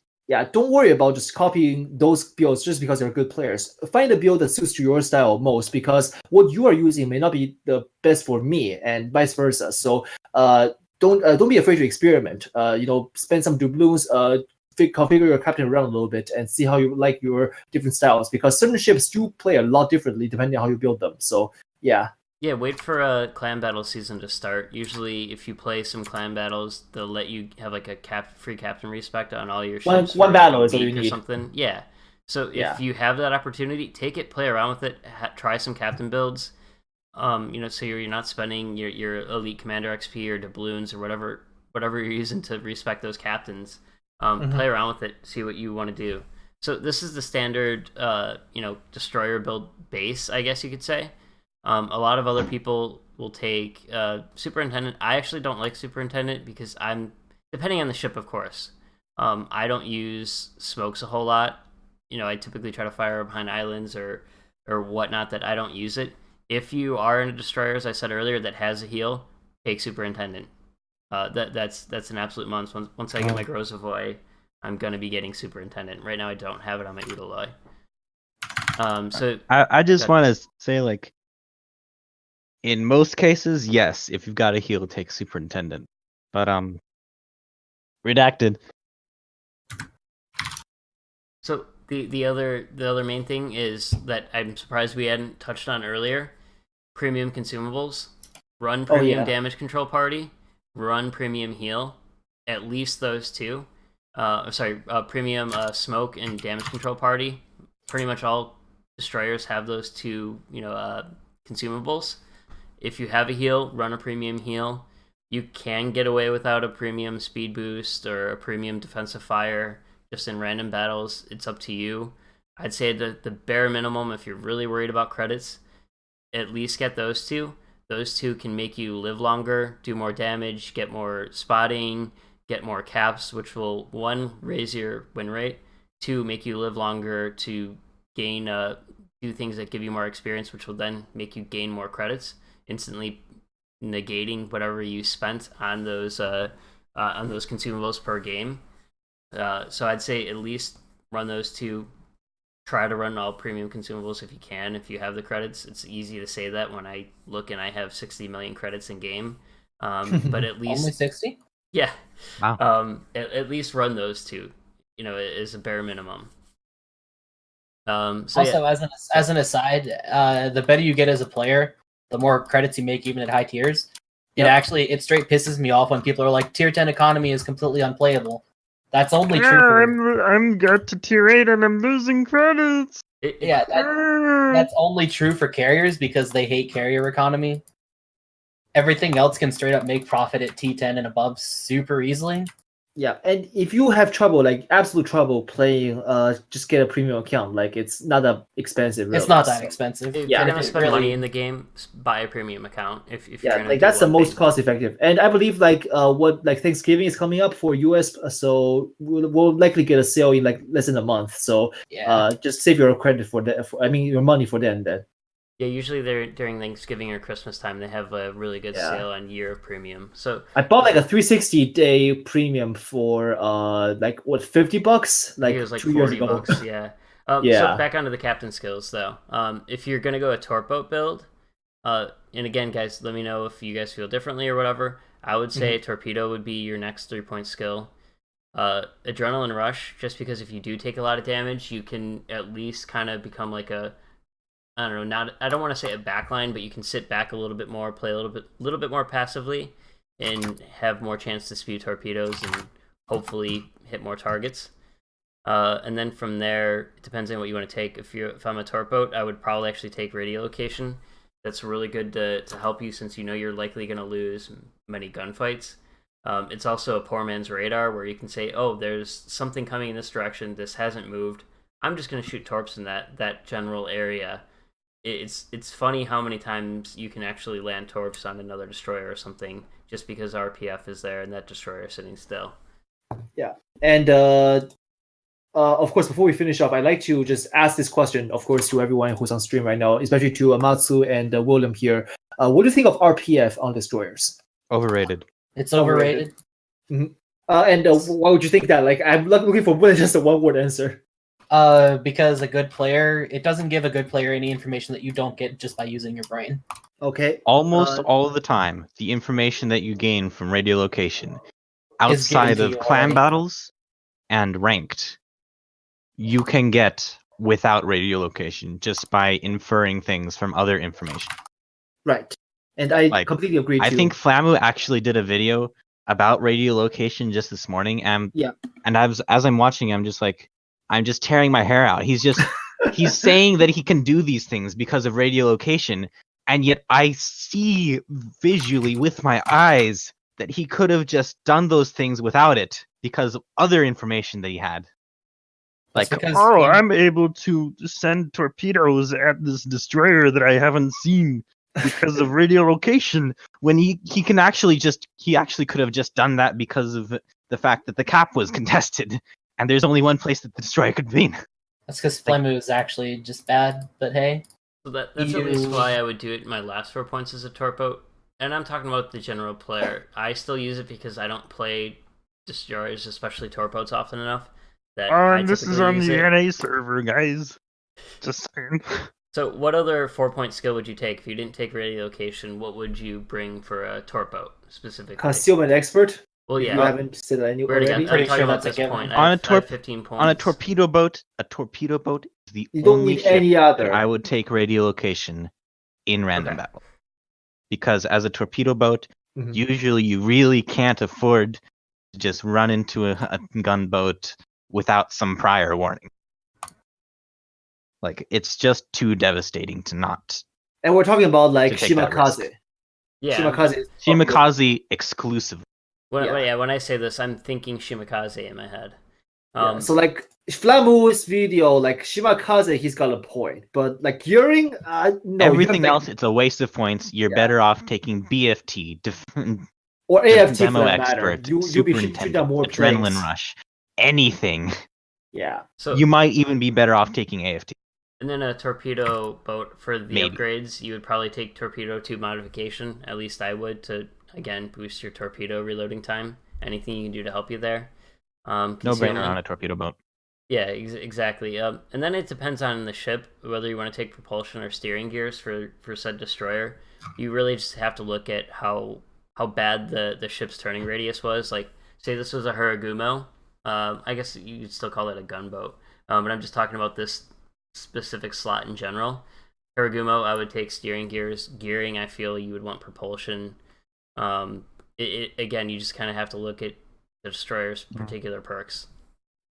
I want to say, if you're in a destroyer where you're planning on smoking up and sitting there a bit, then propulsion is the way that you want to go. Because if you're sitting in a smoke and a torpedo starts coming at you, steering gears isn't going to help you. Your rudder already shifts fast enough that whatever you could have done with steering gears, you can do it without it. But propulsion, actually getting physically moving faster, is very valuable. And that's the other thing for cap contesting, propulsion all the way. If you're hiding behind an island, so many times in clan battles, you just literally have to rock back and forth trying to just throw off the other team's shots. Propulsion really helps you. So, again, look at the ship's perks and look at what you're going to be playing as the ship. Yeah, I'd say only take steering gears on Khabarovsk because you're not stopping and you're not running because you're fighting at range. Hopefully. And daring because you're not allowed to take propulsion on daring. Yeah. I was gonna daring say, has got tier propulsion already, so you don't need it. It's like Minotaur. So if I could take it on daring, I would. Yeah. It's literally always propulsion unless you're a Khabarovsk, and that's because you're fighting at range when you're turning. I take it on Minotaur too if I could. Well, okay, specifically for DDs. Yeah, so of course. If you're playing Haragumo, would you guys say steering gears or propulsion? No.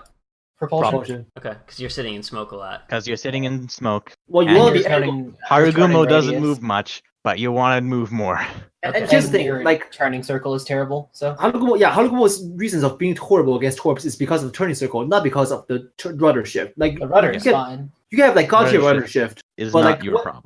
Yeah, you have 1 second rudder shift if you want, but you're still going to be turning like a truck against the incoming broadside torpedoes. And that's not gonna save you. You're still gonna eat 1 or 2 and die, even with 1 second rudder. So next down on the line then would be I would pick aiming system for depending at least torpedo boats.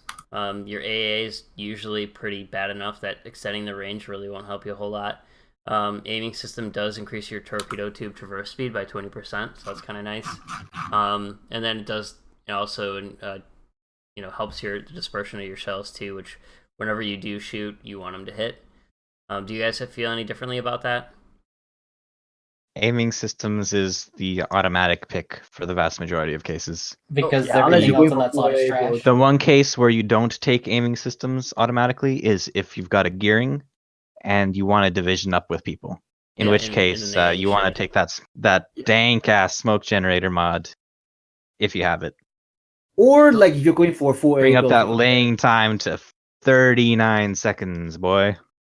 That was the other thing. I was going to bring up the smoke generator. Generally, I tell people it's not that great. It's great on ships like Perth, Ida, that have that submarine smoke that I mentioned earlier.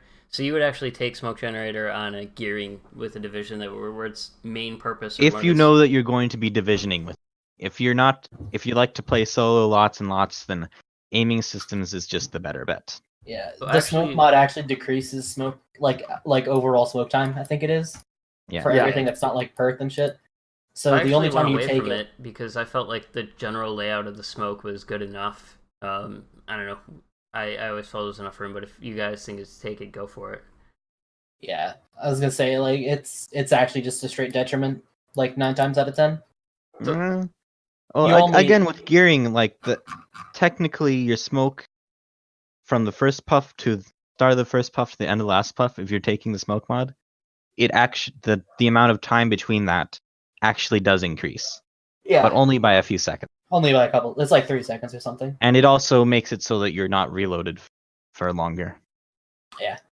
So the next slot, what would you guys think? This is the one where I always question myself, and it depends on how I'm going to play the ship and what. Like Udalai, I believe, actually took steering gears, where I'm often getting those knocked out. Typically, I don't even know. I've taken damage control systems, but I don't really felt it did anything. Propulsion. No. Fires just do too little damage to destroyers to be worth it. Exactly. You can take either engine or steering. I think on a doesn't ship, like, really matter. Like you guys I think as a general rule, I usually take engine. Yeah. Is usually the better bet, because if you've got last stand, like most people have, your rudder is usually... your damaged rudder is usable. Yeah. Your damaged engine is not. Yeah. Yeah. It's back to the same issue as propulsion mod versus steering mod, right? Like, if you can't move, that's a problem. But if you're steering a bit less, then that's much less relevant. Yeah. So then... when you already have a 3-second rudder shift, 6 seconds isn't terrible. Yeah, and your turning circle it's not, like, huge usually. So. Yeah. Okay. 6 seconds is completely playable, even in a destroyer. In the last one, then I would take main armaments just to help increase your torpedo tubes and main gun survivability. They get knocked out in a lot of torpedo boats or even gunboats. I don't know. Some people might want to say take magazine modification 1. I never do. Especially is that the anti-det one? Yeah. Yeah, just run det flags. Either run det flags or just deal with the consequences. I mean, just deal with about it. Just deal with your Slavic coding, comrade. It's fine. So if you don't have det flags, you want more. Before we end this, the one thing I want to kind of bring up and say is, well, I've heard a lot of people say run target acquisition modification on DDs that don't know much, so they can get close enough and proxy spot people through islands or smoke. Don't do it. Do not. Don't do it. Not do that. Some people said, I lose it helps all spot respect torpedoes. automatically when I see a DD that doesn't have full concealment and when they should be running full concealment. I can't think of a single ship that would actually run target acquisition on unless I was going. There are none. Crazy. They don't exist. They don't exist. It's a waste. 3 kilometers is nothing. That's why whenever I get killed by some fuckboy battleship who hugs my island and spots me with it, that's when I alt F4 the game. Oh, and consider uninstalling. Before I forgot we aren't done yet. I just wanted to quickly go over gunboat build, and then we're done. But I gotta pee. Well, let's do it quick then. So you got a piss, then you should have started playing League. That's the truth. So here we go. We have the baseline. We have priority target, last stand. Some people say yes or no, but I say for most average players, take it. Survivability expert, even on a gunboat, you're gonna still be taking damage, more so probably than a torpedo boat. Concealment, some people say don't do without it. Some people say don't take it, specifically on like Grozavoy. It all depends, but for most average players, take it. Kozaro, do you agree? You're what, number 30, Grozavoy? These days on Grozavoy, it's worth it. Yeah. No, you should just take concealment. Full concealment, Grozavoy has 30 meters, is 30 meters behind gearing. That's fantastic. And the other thing, if you're playing competitive, you pretty much almost always want Concealment Expert. Whether you're doing King of the Seas or Clan Battles, I've never seen somebody successfully use or not bring CE. Concealment Expert is sometimes optional in cops. Yeah, because you've got plane spotting for you, ideally. But at least for the average player, I look at us where we're not that great at King of the Sea. We're still kind of like figuring it out. I wouldn't recommend our destroyer not to bring it, just because we lack like the coordination and other stuff that like some of like you guys have. Yeah, sure. By the way, get fucked, Kozaro, on 14th for Grozavoy. Whatever. I used to be top 22. I took a break. So, real quickly, Kozaro, you would say like if you're doing the gunboat, specifically Grozavoy or the Russian boats, you would take advanced fire training. I take it. Yes, always AFT. I'm talking about a typical player build. Yes, we can go into your Chad builds later on. No, it's actually always. No, don't let those. No, I'm saying I'm still leaving Concealment Expert just for the average player. We can go into crazy builds later. And on Grozavoy, AFT is a yes. Yeah. The thing with Russian gunboats specifically is that you can actually fight shit like Worcester and DM. Like you're actually really good at it because their arcs are terrible and you're pretty fast. The thing with AFT is that gives you an extra 3-ish kilometers to work with. A DM is going to land a lot less shells at 14 and change compared to like 11.7 or something. It's actually quite a big difference. So the answer for Russian DDs is always yes. Always AFT. So it's always AFT. Kozaro, or anybody who wants to answer this, if you had a newer player wanting to pick up Grozavoy or the Russian line in general, you still want them to have concealment most of the time. Sure, you could probably say no on Tashkent or Khabarovsk.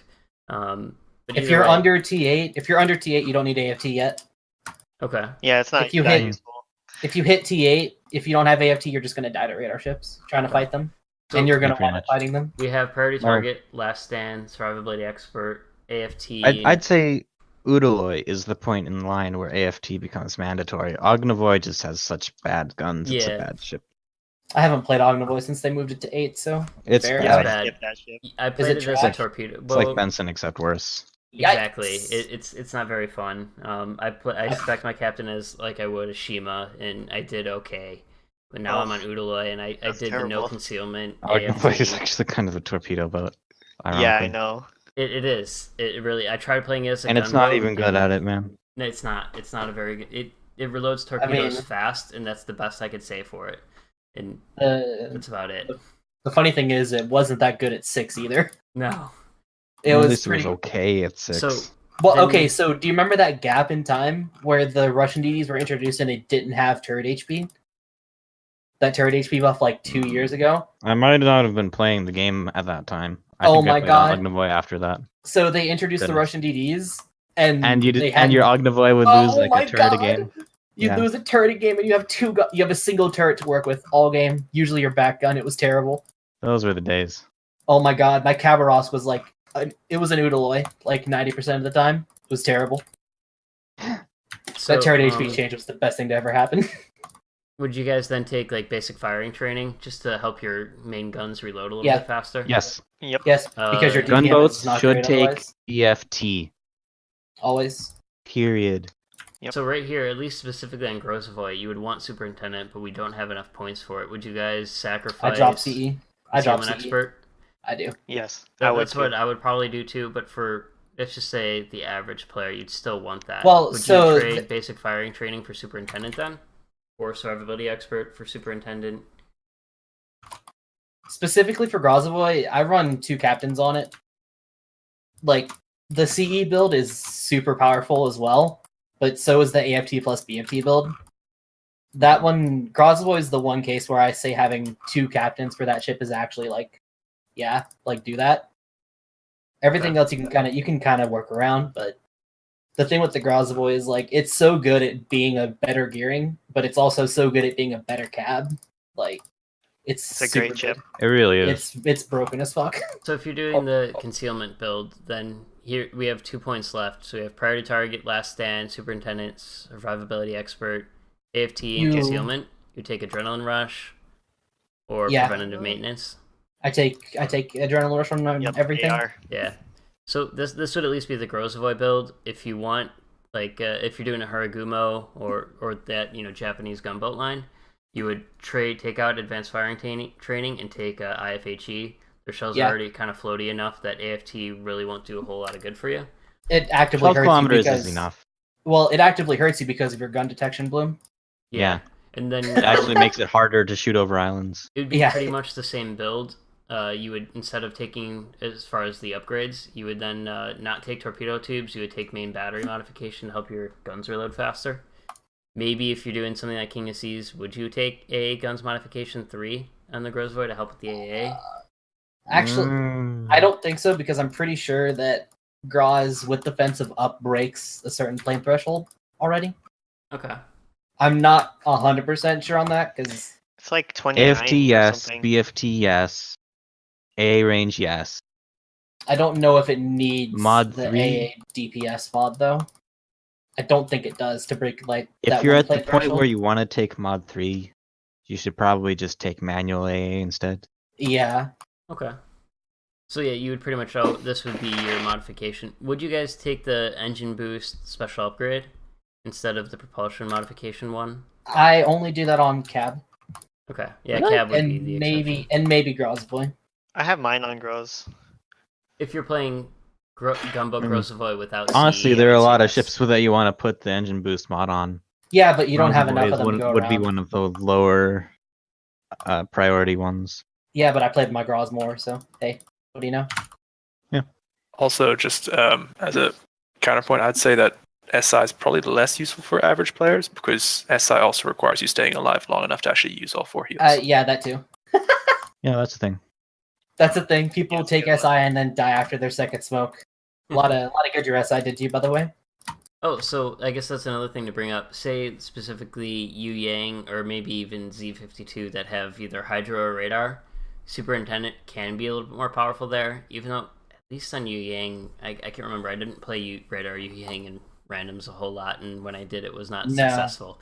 No, because that relies on your teammates shooting what you radar. Exactly. Yeah. So congratulations, you're relying on your 30% battleship player to shoot your DD. At least if you're relying on randoms, then you're doing it wrong. A Z52, my build would look, and I haven't actually played the site. I'm only on like tier 6 on the line, so correct me if I'm wrong. My build would then be something like this, where I have priority target, preventative maintenance, adrenaline rush, last stand. The tier 3 skills are superintendent, torpedo armament, because your torps are already kind of quick. You would want that. Survivability, and then concealment on a Z52. Sounds right. The thing with the Z is, like, it's basically a tier 8 at tier 10. It's okay. Like, I don't have the super negative opinion of it. What's that one guy on Reddit that, like, fucking hates the Z52? I guess would you guys, I don't know, anybody who's played Z52, anybody here actually play it or have it? I've played it. I picked it up recently. Would you guys had an okay time. Torpedo tubes modification 3 or main battery modification 3 for the upgrades? Torpedo tube. Yeah, I take torpedoes. I'd say torpedoes. Okay. Like, you might as well double down on the fast reload. If you take full torpedo reload on Z, it's like get that reload way down to like. It's like it's 65 before adrenaline rush. You can get it under 60. Under a minute once adrenaline rush kicks in. Yeah, which is pretty good. Stupid. Like, just for that fact, like, you can send one wave of torpedoes down range, and then you can send another one down before that battleship has his damage con back up. Yeah, especially if you stagger torp. Because of that, and torpedo tubes reload is good. Yeah. Yeah, I think I don't know. Too bad. That's covered everything we have here. The one thing I did want to mention is clan battles DD is very different. We didn't really cover that a whole lot here because that's like its own game type in a lot of ways. Where you live on the rocks. Yeah. Congratulations. You basically sit up against the rock. So we actually might want to do something like that before our next clan battles comes. I've been requested to do like what does this ship class do in clan battles? For cruiser, battleship, and destroyer. So that'd be something we'd probably save for then and go in more detail there. This is just kind of like a general destroyer play. Yeah. To go into that would just we could probably talk another hour or whatever just about clan battles destroyer because it's a very different ship. Yeah. TLDR is you hide behind a rock and hope you don't get shot while browsing Reddit. Make sure your teammates are ready to support you. So that's the short version of it.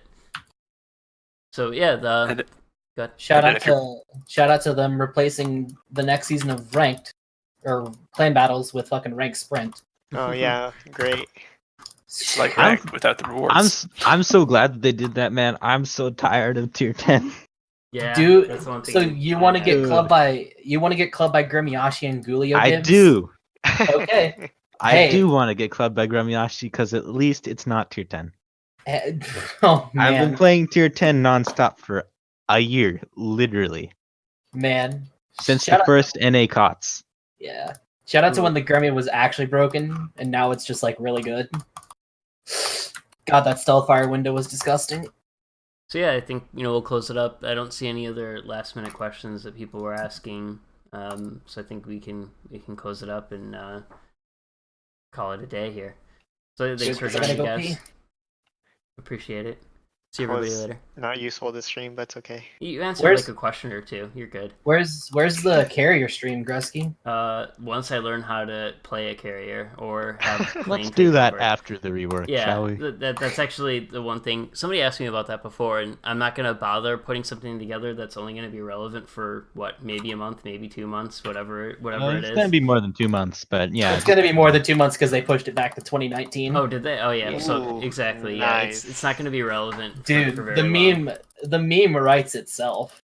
Oh, for sure. You're the carrier 20. I mean, they are kind of overhauling an entire class. Yeah, who the fuck thought it was going to be around before 2019? Surprise, it's buggy as shit. Well, it's just funny because, they were like 2017? Year of the Carrier, 2017. Yep. Well, I'm going to close on the stream now. So thanks for watching, everybody. Listen, guys, we reworked the American carriers. This is progress.